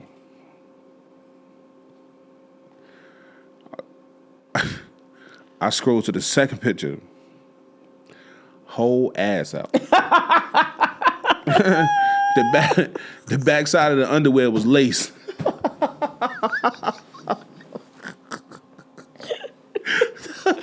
The backside was lace. That shit had me mad as hell. That shit was wet. That shit was wedding dress material, bro. I'm fucking crying. You see ass cheeks on full display. I was mad as hell. I was like, yo, if they would have said add to cart, I would have clicked on them shits and I would have had them shits. And I would have wore them bitches. I would have still wore them hoes. I would have wore them bitches on date night, nigga. What you talking about? Dumb funny. Yeah, man. Stop making men underwear with lace ass sections. That shit was crazy. But yeah, that was funny. That's fucking hilarious. But yeah, like I really get caught up in the whole because I forget it myself because they be like, yeah, this person did this, that, and the third. Like, am I talking about celebrities having money? Mm-hmm. Yeah, so celebrities I get caught up when they, like, even though I said I wasn't going to talk about it, they said when a story broke that Jim Jones' house got foreclosed on and he owed X amount of bread. Or when 50 said them niggas owe me $250,000. And I'm like, yo, these niggas are four of the most profound rappers that's out right now. The most lit niggas that's out right now. I don't think so, though. I don't get that. I don't get that from them. What? That they the richest niggas out. I didn't say richest. Oh. I said littest. Oh. I said these niggas some of the most profound niggas in the game. That's because they from New York. Because they got swag. When you think about Fab, you think... I love how you just dismiss it. I'm just going to do what I do. When you think about Fab, Soul Tape, Bars, hell no, Superwoman in the game for hell of years. But Fab don't tour, so that's again. I don't know that to be true. Money. I don't know that to be true. Album sales. That's the problem. They don't make money from album sales. You see, and then even if they were making money from album sales, before this whole streaming shit, remember how we used to illegally download albums? We were not paying for music the way we should have been so that the artists could make money off of music. We weren't doing that. We damn sure not doing it now. Like, oh yeah, they getting 0.1%. Yeah, so like 0.00010%. Like I pay $5.99 a month for Tidal. How much money do you think artists are making off of a subscription service that's $6 a month? Depending on even this. if you get 1 million people to subscribe a month, right? Mm-hmm. You get 1 million people to subscribe a month, so that's $6 million, right? No, but they come with tiers, right? They got tiers. Some people pay for the highest tier, and like let's just say you the highest tier is $12. Okay. And you get 1 million people at $12. So now you have 12 million. Let's just say million. a gazillion. No, Don't say a million, because so a million we're is gonna too have- easy. Because a million is too easy, and too many people is. I'm saying 1 million people at this tier. So now you have 1 million people paying $12 a month. So now you have $12 million. But that streaming network don't work like that though, because it's more than. I know that, but I'm just saying this one tier. But now you have to divvy up this $12 million between all the artists that got streamed for the month. They're not making money off of that. But that's 12 million a month though. Right. That they have to divvy up between every single artist that. Right, but if you divvy up 12 million a month, you're not divvying up the whole 12 million. So you're divvying right, up. because you still got overhead. And I'm just talking about that one tier. No, but not even that though. Like, let's just say like, if I got 2,200,000 spins and that garnered me $1,500, I'm getting $1,500 out of 12 million. Some niggas will get more. Drake might get a lot more. Drake is definitely getting a lot more than me because I only got, you know what I'm saying? $1,500. You feel me? The artists always talking about how they don't, and that's why I understand. I get it. When Tidal first dropped, the artist was pushing for people to join Tidal because even like the engineers and stuff was getting the recognition that other streaming services wasn't giving out. Right. So. Yeah, the artists always say that they don't make money off of streaming. They make money off of touring, and that's why ticket prices for shows are so high. Again, I don't know. I don't want to keep talking about other niggas' pockets, other niggas' money, but celebrity niggas don't be having bread, bro. Like, it's just not a real thing. Like, niggas is losing shit left and right. Everything is going to hell. You feel me? So it's like, I don't know. Take from that what you will. So if you want to, and we had the conversation, I said, do you want to be famous? Because a lot of times people think fame equals rich. Sometimes it do. Some situations, fame means rich, but you still got to have a certain level of hustle, a certain level of drive, and a certain level of fucking go financial and get it knowledge and go to do. know what to do with your money once you get it. Not even that part. That part too, but like just to go and get it. You feel me? Like if you don't got that, then like a lot of motherfuckers knowing you and you not doing nothing with your notoriety. It's like what's it all about? What's it all for? You feel me? So that part. Yeah. I guess. Yeah. I don't know. We definitely idolize celebrities and think that they got all the money in the world, and they definitely don't. So they getting it out the mud, just like and us. And we living in a time too where it's like it pays to be a creative. You feel me? It's hard. This shit is hard. This shit is hard, bro. Just like what's the C word? Consistency. Consistency is hard. You're gonna stop asking me to say fucking words on this podcast. That's my process. That's how I think, right? That's my thought process. I throw it out there and I'll see if I can catch it. I boomerang it. Throw it out there and I'll catch it, right? Consistency is hard. Yeah. Subject matter is hard. I think the hardest part is consistency.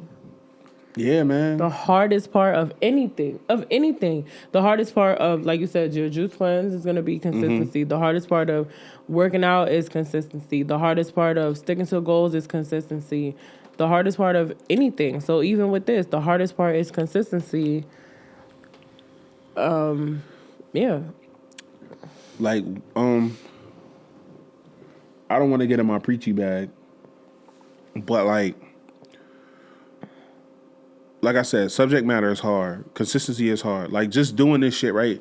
Having getting the energy together to do this on the days where, like, let's just say on this part, as it pertains to this podcast, last month I made $1,200. It's just, I'm just saying. I'm just saying. I'm not saying that's a fact. That's not a fact. I'm not saying that's a fact. That's not a fact.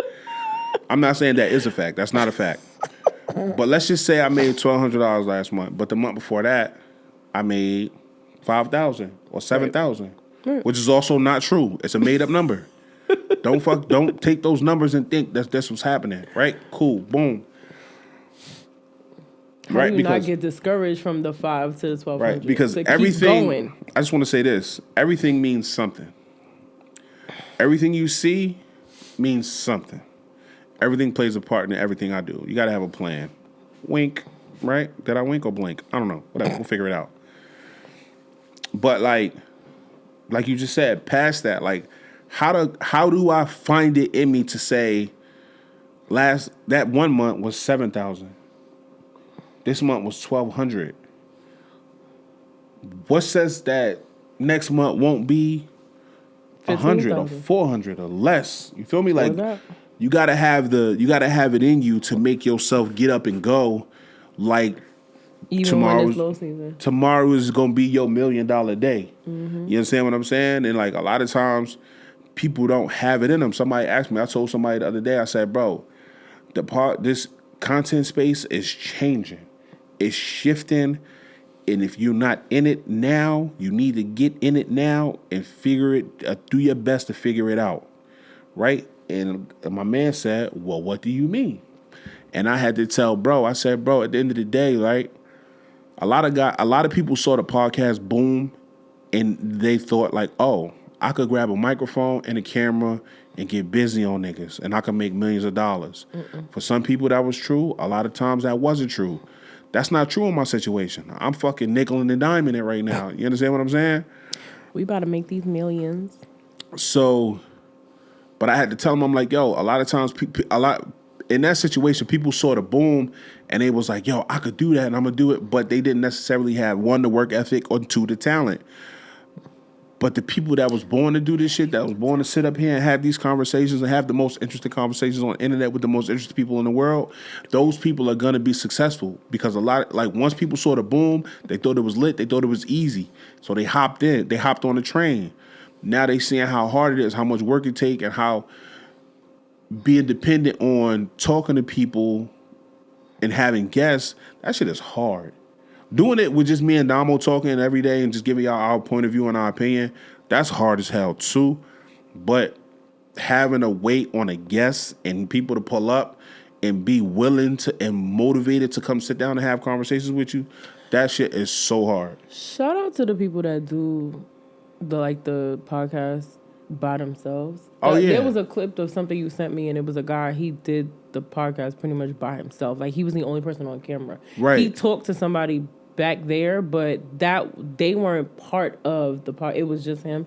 Shout out to those people that can do that. I don't know if I can do that. I could do where it. Where I don't have like somebody else bouncing conversation off of me. Like, I'm just chatting. You know how many episodes of this podcast that I have with just me sitting here talking about stuff that I wanted to talk about?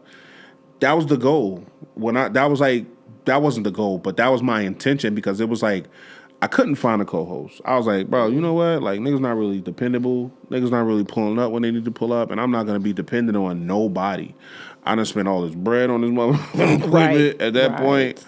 So I was just like, bro, like, whatever the case may be, I'm going to just move how I move. I'm going to do what I got to do, and I'm going to just make this shit lit for myself. Shout out to Wolf Taylor, my man. He is the man behind Halfway Up. Right? He say halfway up because the job is never really done. You're always only halfway there. Right? Even when you feel like the job is done, huh? That's his podcast name? Halfway Up, yeah. Oh, he's fire. He's a dope dude. He's inspiring. I rock with bro. Beautiful soul. We first met in Chicago, and good dude all around. Well traveled, intellectual, good dude. Shout out to Reek, the original. I always do this. I always forget. The name of Reek's podcast is the Good Brother Experience. He did a podcast where he would have 20-minute episodes, 30-minute episodes where he would just talk. He would have conversations. He would tell stories and things like that. Phenomenal listen. He hasn't done it in a while. I can't wait for Reek to bring it back. I can't wait for Reek to come into a space where he says, you know what, I want to go over there and I want to make this experience, whatever, boom, boom, boom, boom, whatever. He does the Reek rants. It's similar to Words with Union, but it's different. You feel me? Well, it's 20 minutes. I think no. Reek rants is like quick hits. Oh, okay, it's like it's similar to Words with Union. I think his is better than mine. You know what I'm saying? And that's just because of the level of. I love when somebody. Sorry, I didn't mean to cut you off, but I love when somebody can admit that and appreciate, especially a friend of theirs, that they're doing something that might be a little bit better than you. Right, and because I appreciate his thought process and his content. So that's what I'm saying. Like his is like, you know, his Reek rants is better than Words with Union because it's like his is more thought out and it's more wordy. You feel me? Like my shit's is just like quick, ignorant hits and like boom, I'm out of here. But maybe that doesn't make it better. It's just different. It's just in different spaces. But that's just how I appreciate it. Okay. You feel me? I love that though. So like, but yeah, I started all this stuff to say, right? There was a podcast. You damn near threw the mic. Sorry, I didn't want to cough in the mic. I'm sorry. So there was a podcast boom, right? The streets are drying up right now. Motherfuckers is getting caught up in scandals. Motherfuckers' money is running out because they've been renting these spaces. Everybody didn't have it in them to think like, yo, I'm gonna create a space of my own. Right? So it's like, what I want to ask you is, you and me, there's a podcast unboom, right? It's not necessarily as lit as it once was. Does that make you nervous? No. You know what? I've been in plenty of jobs where it felt like shit just not going right. Right. And I feel like this is when people get fucked up because they think about shit in the short term instead of in the long term. Things happen in waves. Even if you think about like any entrepreneurs, hairdressers or whatever, right? My hairdresser always says the summer months for hairdressers is slow season because the girls is getting braids. We not getting silk presses because they sweating out too fast. So that's when it's low season. Right? Everything comes in waves. Nothing is like always steady. If it was always steady, it will always be easy. There would be no reason there'd be no drive. There'd be no ambition. There would be no reason to like feel for consistency and ride the wave with the change, right? Right. So, nah, it doesn't make me nervous at all. I feel like if we remain consistent and keep doing what we're doing. Right. We will be around when the next boom hits because there's going to be another wave. It might look different. It might feel different. We might have to switch some shit up, but we're still going to be here and we're going to adapt to that. Also, I feel like we might not even have to change because, you know, like when celebrities change up their style, people be like, oh, I want the old Wale back or, oh, I want the old Jay-Z back. Like they'll still come back to what feels like, I want to say home for them. Familiar, that's the word I was looking for. Familiar to them. And you just have to, I feel like no matter what it is that you're doing, like I said, hairdressing, nails, fucking podcasting, fucking wedding season, right? Their winter months are not really wedding season months. So all those planners that are doing stuff, that all those wedding planners that are booming in the summertime, the business slows down in the wintertime. For hairdressers, in the wintertime, the fall, the spring is booming, and in the summertime it's not. You just have to ride the wave and realize that nothing is temporary. Everything, even like we talking about with the stock market, everything is long term. So if you're feeling nervous and you feel like you want to get out now, you just might miss your pocket of where shit is gonna fly through the roof. Right, where your shit get picked up. Like I agree, 1,000%. It's peaks and valleys and everything. You understand what I'm saying? They say it's called growing pains for a reason. If it was easy, it wouldn't teach you anything, right? Right, for sure. It wouldn't be called growing pains if life was easy. So it's not. Riding the wave, peaks and valleys, however you choose to identify it. But like, you know, it's just one of those things. And me personally, I'm not nervous either because I know the product that we have. Like I've always been positive about the thing that I was doing as far as it pertains to this. I just need the right eyes to lay. I need the right eyes to be laid on it. You feel me? I need the right ear to experience it because it's like, bro, we having good conversations. Niggas got good personality. Niggas got good energy. Niggas. Did I say providing a great listening experience? Did I say that part? That part. Because at the end of the day, great. like we, thank you. You do as well, queen. Thanks. But niggas is really out here doing it, bro. And niggas gonna remain consistent because it's always gonna be something to talk about, and we're not dependent on people coming up here to talk to us. If somebody want to come up here and talk to us, if we see fit, we're gonna bring y'all up here. If you just regular from the town and you just want to come talk about your experience because you feel like it's I ain't doing all that, nigga. I do want to bring 2 people on here. We'll talk. We'll talk about it. You sound like me. Wu told me the other day. We were saying something, and I was like, "Yeah, we'll talk about it." He was like, "Yo, you always say that." Like, we'll yeah. And my daughter said that to me the other day. I was like, "Yo, we talking about something." I was like, "Yo, we'll figure it out. We'll figure it out," because I feel like everything is figure outable. I do too. So at the end of the day, yeah, I say shit. I say that shit all the time. But yeah, I'm not nervous about this shit because listen, I was made for this shit. We was made for this shit. So I've surrounded myself with people that was made for this shit. You feel me? And this Friday coming up, I'm doing an episode of 500 Questions the podcast with some people that was made for this shit, and I'm putting it out as 500 Questions the podcast, and it's gonna be on the 500 Questions Should podcast. I be jealous that you? Nah, hell nah, because you are as good as like it. For this to be your first time doing something like this, like you really killing it.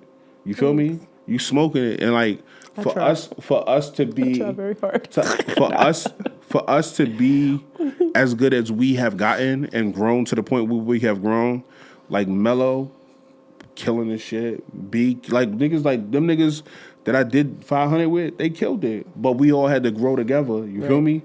So like. At the same time, it's like, no, you don't ever have to be jealous because, like, bro, it's all a learning experience. And as we learn, I need to be nervous about my job. Nah, let me stop. Nah, I'm joking. I'm joking. This is. I would love for 500 to be a thing again. Like I said that before. I sat down with B. I would love for 500 to be a thing again because the energy that the room provided, type shit. You feel me? It was a good time, a great time. You feel me? But at the end of the day, like you can't have everything the way that you want it because shit happens. I wish we would have made a couple 100,000 at least.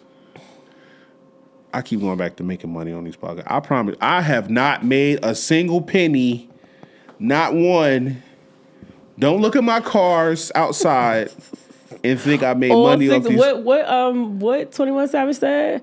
Why you got a 12-car garage when you only got 6 cars? Right. Don't look at my cars. Don't look at my house. 6 cars outside. Don't look at my house. Don't look at my fucking. What Wayne said? I got 10 bathrooms. I can shit all day. That's what you be doing. What that nigga quote? No, you quoting the wrong niggas. Quote Kodak.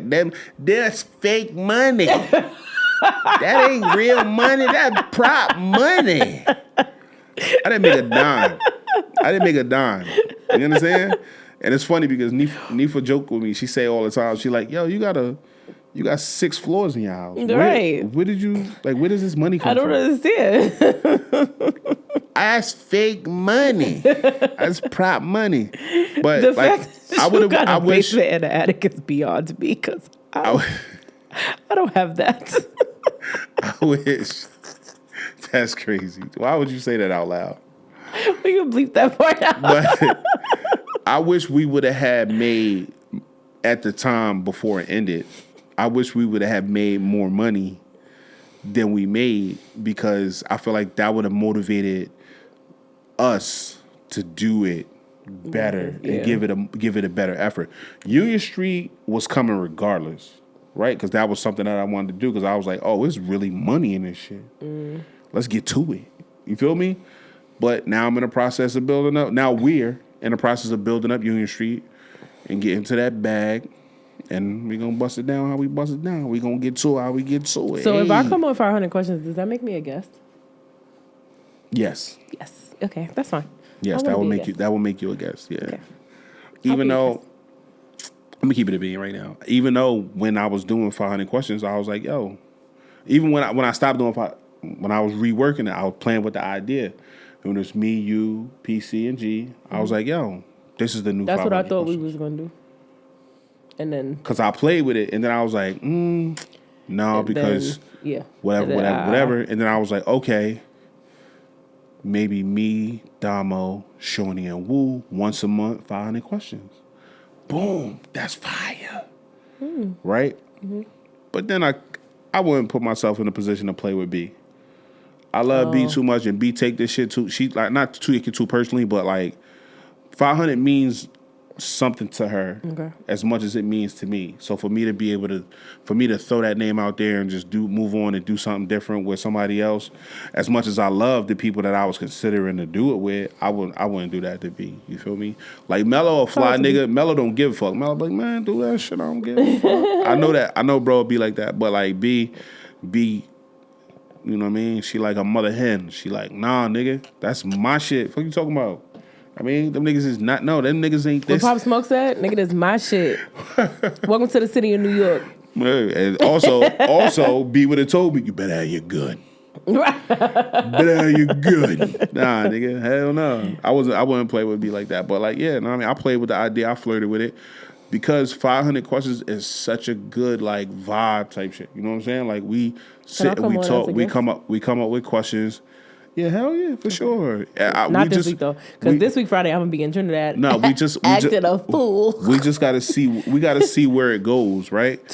Maybe I get with them and it restores the feeling. Twerking on the beach. You know what I'm saying? See and a shot, take a shot. Sorry. Oh my God. Maybe I get with them and it restores something within them. They be like, you know, I could do this. Whatever. Let's go. You feel me? A lot of people hit me. A lot of people hit me and say, yo, I need that back. You feel me? Do that. The liquor is starting to kick my ass. And I want to do it. And I'm going to try to do it. I'm going to get them and I'm going to get with them and I'm going to see where it goes. You feel me? But with that, it's going to be a team. It's going to have to be a team created because that part of it, like editing and doing all that shit, that's tough. I want to learn that. Huh? I want to learn that. It's not hard. It's really easy. I want to do that. You feel me? Can I sit with you for that? We'll talk about this off camera. I want to sit with you for that. For sure. But like, especially now that I only got one job.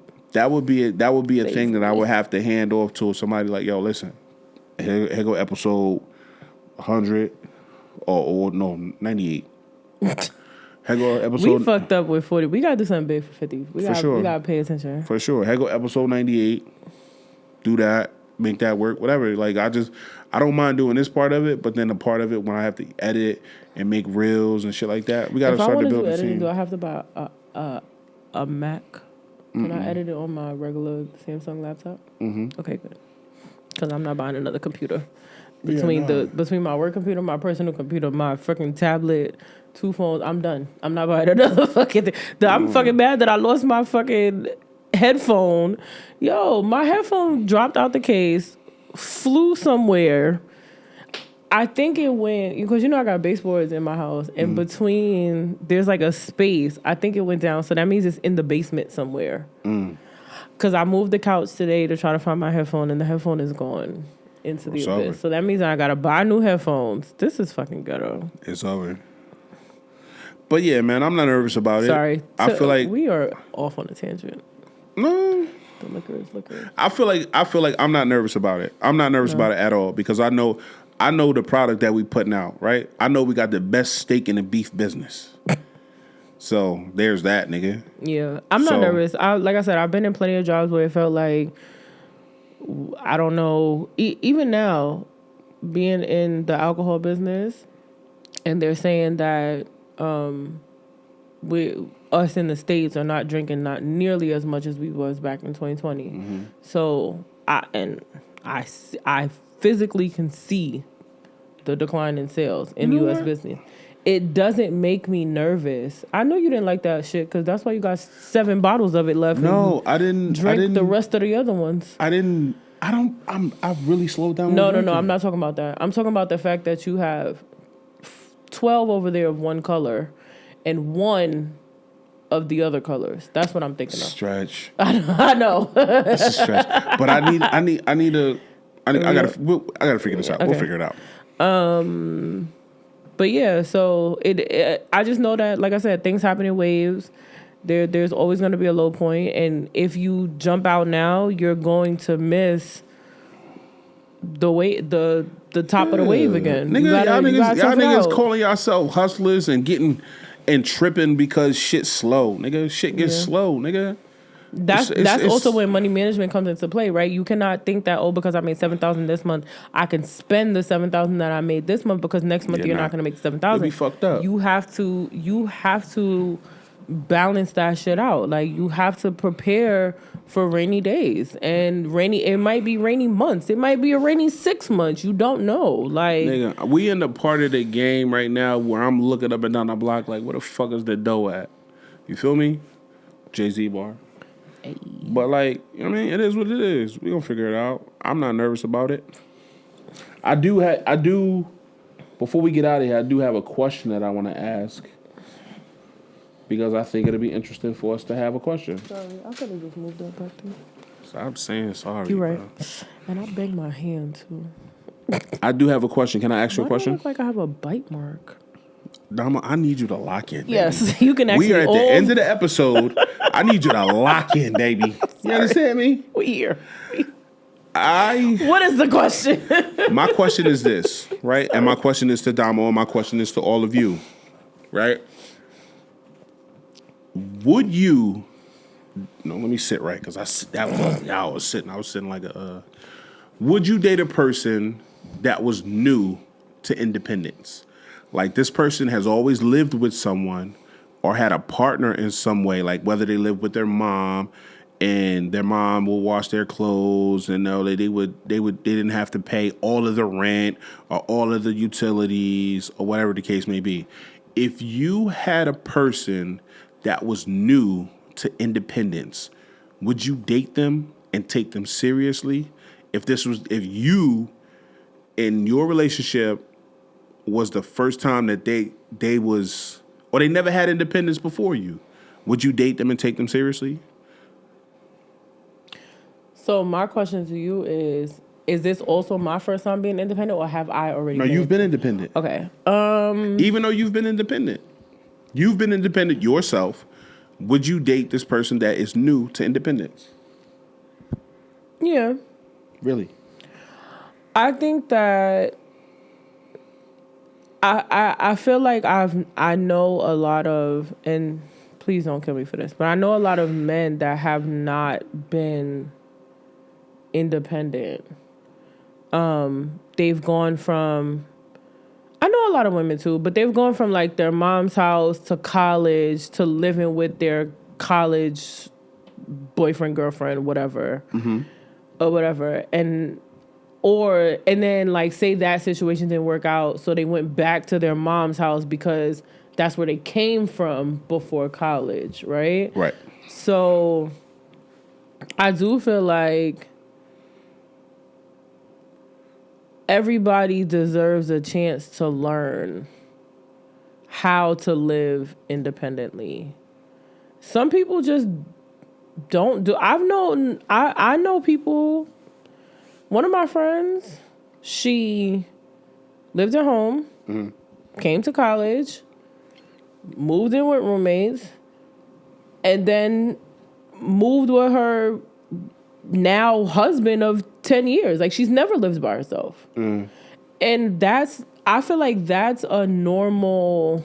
I disagree.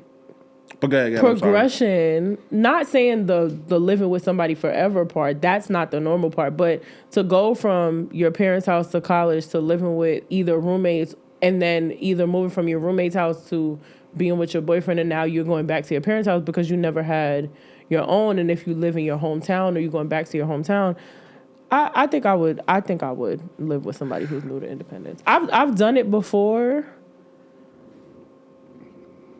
It wasn't terrible, because it also depends on the person, right? Because their mom instilled in them how to clean up after themselves, how to cook, how to do all the things that you need to know how to do if you were living independently.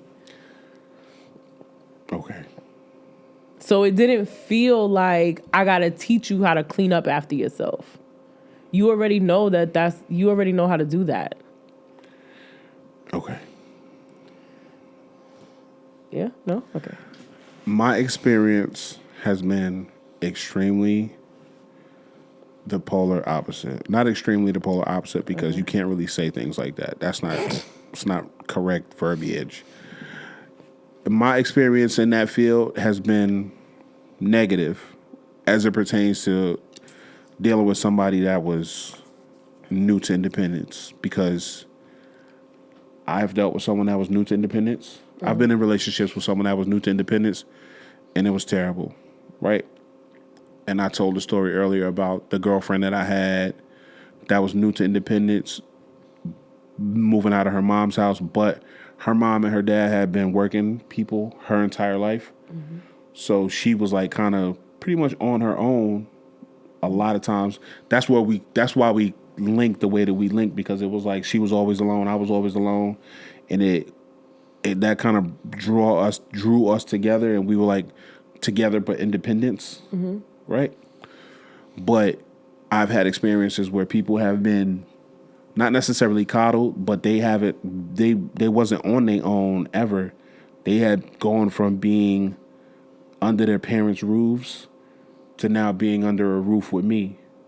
And that person had never been alone ever. And I had been in a situation where I was always alone. And then I got into a situation when I was on my own, responsible. Mm. And that person wasn't necessarily understanding of how responsibility works. Like they might have knew that, oh, you got to pay bills, you got to do this, you got to do that, but not necessarily factoring in the fact that you have to prepare yourself and put yourself in position to be responsible when it's time to be responsible. You understand what I'm saying? So just to answer the question, I would not ever date someone that was new to independence or deal with anybody or take anybody seriously that didn't have a history of being independent as far as paying their own bills, paying their own car note, paying their own insurance, paying their own fucking rent, shopping for their own food, being responsible for feeding themselves.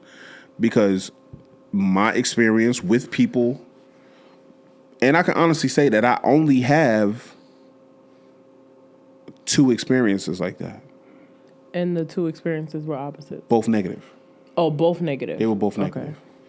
The person that I knew, the first experience that I had with it, this person wasn't necessarily like, it was a person that I was like considering.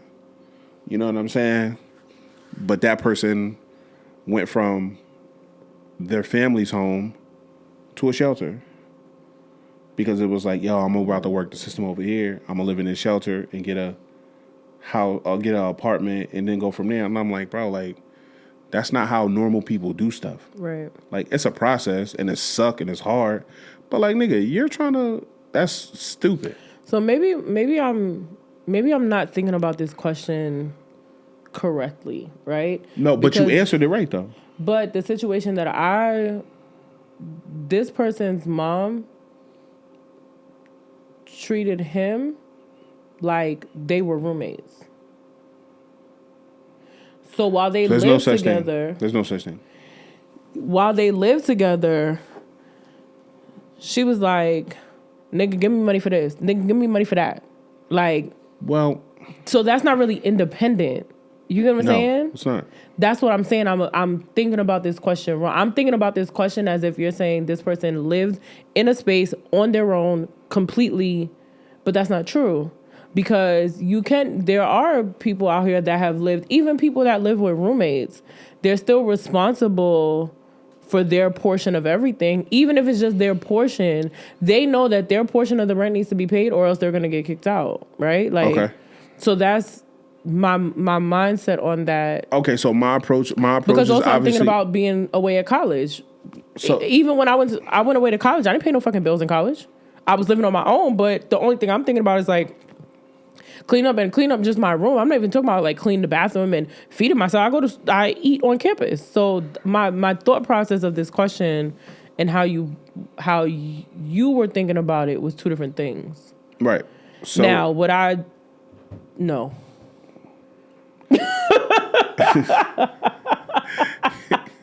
Thinking about it in the way that you say it, right. No. So it's obviously it's different, right? Like when you do, obviously the way when you say it in different ways, it's going to be different for everybody. You know, but I'm looking at it from the side of it like, yo, like this person has been responsible for keeping themselves alive, because it's like, yo, like I got to provide a space for myself. I got to provide sustenance for myself.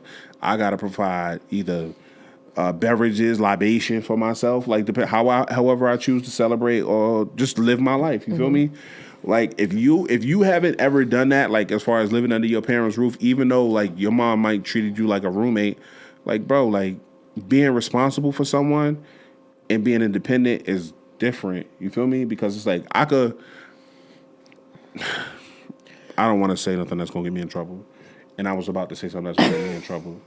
I have a question. Go ahead. Answer the question so we can get away from this topic so fast. Oh, no. It was about this. No, go ahead. Let's go there. Let's go with your question. So I was going to say, does that change for people like me who was a latchkey kid? And so now a latchkey kid is a kid who I used to come home from school and my mom wasn't home yet. So there might have been food in the refrigerator, but I still had to feed myself. I had to make sure my room was clean. I had to do my homework on my own. Like all these things that I had to do. Yes, it wasn't financially responsible, but I still had a period of time every single day where I had to fend for myself and pretty much keep myself alive. My mother don't open the door for nobody. Don't set my fucking house apartment on fire. But you know, I feel like that, I feel like me being a latchkey kid also helped me develop the skills that I needed when I went away to school, when I got an apartment on my own. Like, I knew how to do these things because I had to do these things. I don't want to say at such a young age because it wasn't like 5. Like, let's calm down. But you know what I mean. Like in high school. No, because that creates a level of independence. You know what I'm saying? Because like when you live your, like, I understand the terminology latchkey kid, but that creates a level of independence. Because I tell my Uncle Joe all the time. Uncle Joe be like, "Yo, remember when I was leaving you in the house by yourself and I wouldn't check on you for days and you would be okay and I would come home and I would, what did you do this whole time?" And you would tell me, yeah, because I was put in a position to like, listen, I gotta make decisions for myself. I gotta know when to get up. I know when to feed. I gotta know when to fucking wash. I gotta know. That created a level of independence in me. So, because I already understood, like, listen, I can't depend on, like, no disrespect to Uncle Joe, because Uncle Joe was there for me. He took care of me. He saved my life. You feel me? Human being. But like me, it creates a thing in you that says like, yo, like I gotta do this. I'm responsible for myself. So it's like, you know what I mean? Yeah. The same thing with me. That's what I'm saying. The same thing with me. Even if it wasn't after school, like it was a point in time when my mom, she was going in the morning before I get up. So I had to make sure I got up, got myself dressed for school, got to the bus on time. Like, well, I was taking a New York City public bus, so I wasn't even taking like the school bus or whatever. I had to make sure I was at the bus stop so I wouldn't miss my bus to go to school. Like all of that created a sense of responsibility and independence so that as I got older, I knew how to pretty much fend for myself and stuff like that. Right. Yeah, I would eat breakfast sometimes at school because I moved slow and I didn't have time to eat breakfast in the morning before I went to the bus. But, you know, things like that. So it's not just about the financial part of it. It's just about like I said, like cleaning up after yourself, being able to cook for yourself, being able to, you know, do simple basic shit like take the trash out without somebody having to remind you that that's what you're supposed to do because it's Tuesday. All of that. I don't think that now I can do that because the way that I'm so independent, it would frustrate me, especially because I feel like I give a lot of grace to children because children don't know any better. But as a fucking adult, you're supposed to know better. Right. Like, you're supposed to, if you see me for 6 weeks, every Tuesday, taking out the trash, by the 7th week, you should be like, bitch, it's Tuesday, let me take out the trash. Right. For sure, 100%. Like, I shouldn't have to tell you, don't leave your clothes on the bathroom floor. Mm-hmm. I shouldn't have to tell you, don't leave your plate on the table. Mm. That would royally piss me off. So that's where I feel like, now that we talk about it, I feel like I might have asked the question wrong, because it's like, someone new to independence is totally different from someone that was been coddled their whole life, right? So that's different. But like, the way that I want to work it is, I'm just gonna leave it like that, and then we're gonna end this episode that way. And don't get it twisted. I can go to Rhonda's house today and leave my plate on the table, and she will clear it for me. That's just because she misses me being home. Now, will she be like, bitch, don't leave your plate on the table no motherfucking more? Absolutely. But I could do it if I wanted to. Shout out to your mom. Somebody please hire Rhonda. She needs a job again. This retirement life is not sitting well with her. No, that shit is not for everybody. She was not ready. She was not prepared. And Lord help us all. Matter of fact, all of my siblings at Elma Park Depot that called my mother, y'all mother, please come get her. Take her to lunch, call her on the phone, talk to her, do something. Y'all got it's y'all turn to step the fuck up. All right, we done. I'm done. Well, I'm done. I don't know if you done, but I'm done. Again, would you date someone that was new to independence? Like, if somebody this was their first time living on their own, experiencing life as a responsible adult, would you date that person or take that person seriously? Let us know in the comments. You can email us. The email link to this podcast is in our every episode description, right? So if you want to talk to us via email, go to the link, email us. But if this is a reel, let us know in the comments. Or this is on YouTube, let us know in the comments. Or if you listen to this on Spotify, we have a comment section. Let us know in the comments. Right? I think you can comment on Apple Music on these podcast episodes, but I'm not really sure. I got to double check. But however you choose to communicate with us, let us know. Would you date a person that was new to independence, living on their own and being responsible for their entire life? Solely responsible. Let us know. Boom. Dominique. Oh. I was about to say your last name. I was about to say your last name. Almost. I almost let it fly. That would have been even crazier. I'm gonna relax. How did you feel about today's episode? It was good. It felt good to be back. I don't know why. Oh, I know why. Because you wasn't feeling so good, and I told you to keep your germs to yourself. Mm-hmm. But I don't know why I feel like we've been going for a really, really, really long time. But it wasn't a really, really, really long time. It might have just been like a really long time, if that makes sense. Mm-hmm. It felt good. It felt good to be back. It felt good to talk to you people. It felt good to talk to you. What do you mean, you people? The people out there in Camerland. Oh, those people. Those people. Our friends out here in Camerland. It felt good to talk to you. It felt good to talk to you. How did you feel about today? I had fun. Like I told you earlier, I had a lot going on. I was not really in I was not in a bad space, but I was working through some shit. You feel me? So that was good. I had fun with that. I'm good, man. I had a blast, man. I just want to say, let everybody know I appreciate y'all. Yes. Again, man, everybody that listens, I get it. That only listens and doesn't watch the YouTubes, I get it. Right? I don't know how you listen and not watch to see these beautiful mugs, but I get it because we do have beautiful voices. And not that voice.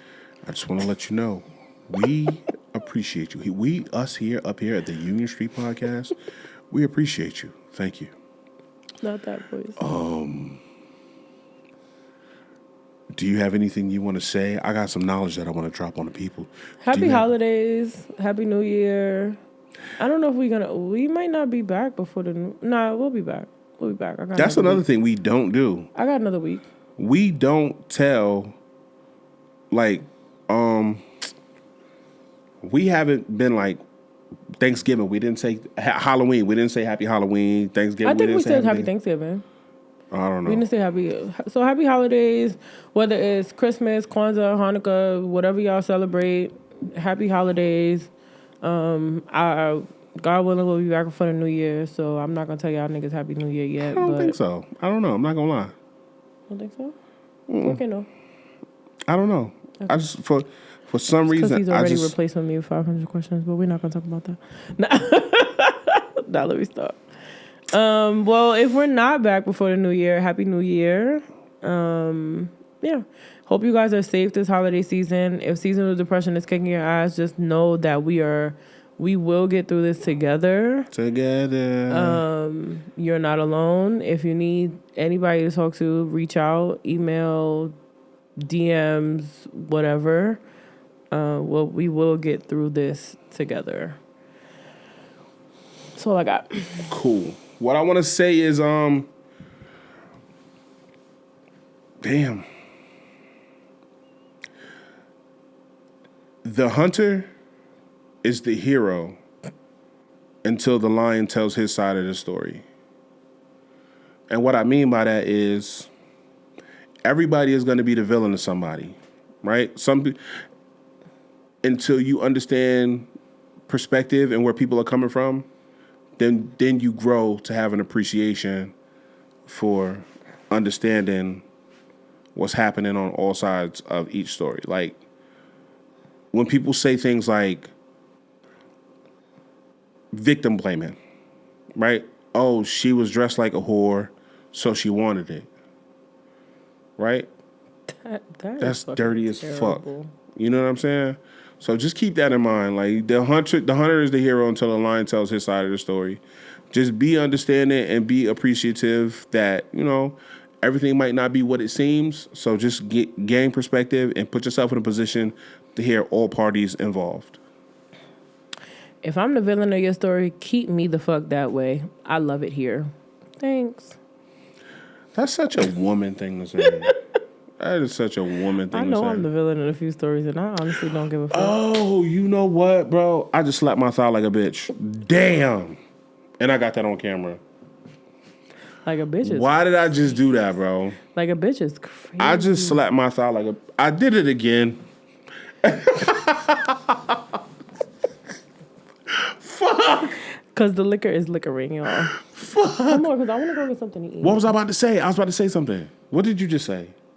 If I'm the villain in everybody's story, keep and it I said that was such a woman thing to say. You said that was a woman thing to say. And I said, because I don't give a fuck, I love it here. I forgot what I was about to say. That's what you get, because you slapped your thigh like a bitch. I slapped my thigh like a bitch, bro. Okay. We get up the fuck up out of here. Yeah, we out of here, man. I gotta pee, and I've been holding the fart for the last 2 hours. Oh my God, please get him out of this room. We are out of here. Hey, what I want to say to y'all, this last thing before we get the fuck up out of here, thank y'all for showing up. Every time we show up, we appreciate y'all. We love y'all. Everybody that's listening, everybody that's watching, everybody that's emailing, everybody that's commenting. We love y'all. Keep it coming. Keep the love pouring in. You heard me? You understand? Let me do my heart. This has been another episode of Union Street, the podcast, where we have the most interesting conversations on the internet with the most interesting people in the world. What up? I've been Union and Jackson. It's your girl, Domo. And we out of here. We'll see y'all next week for sure.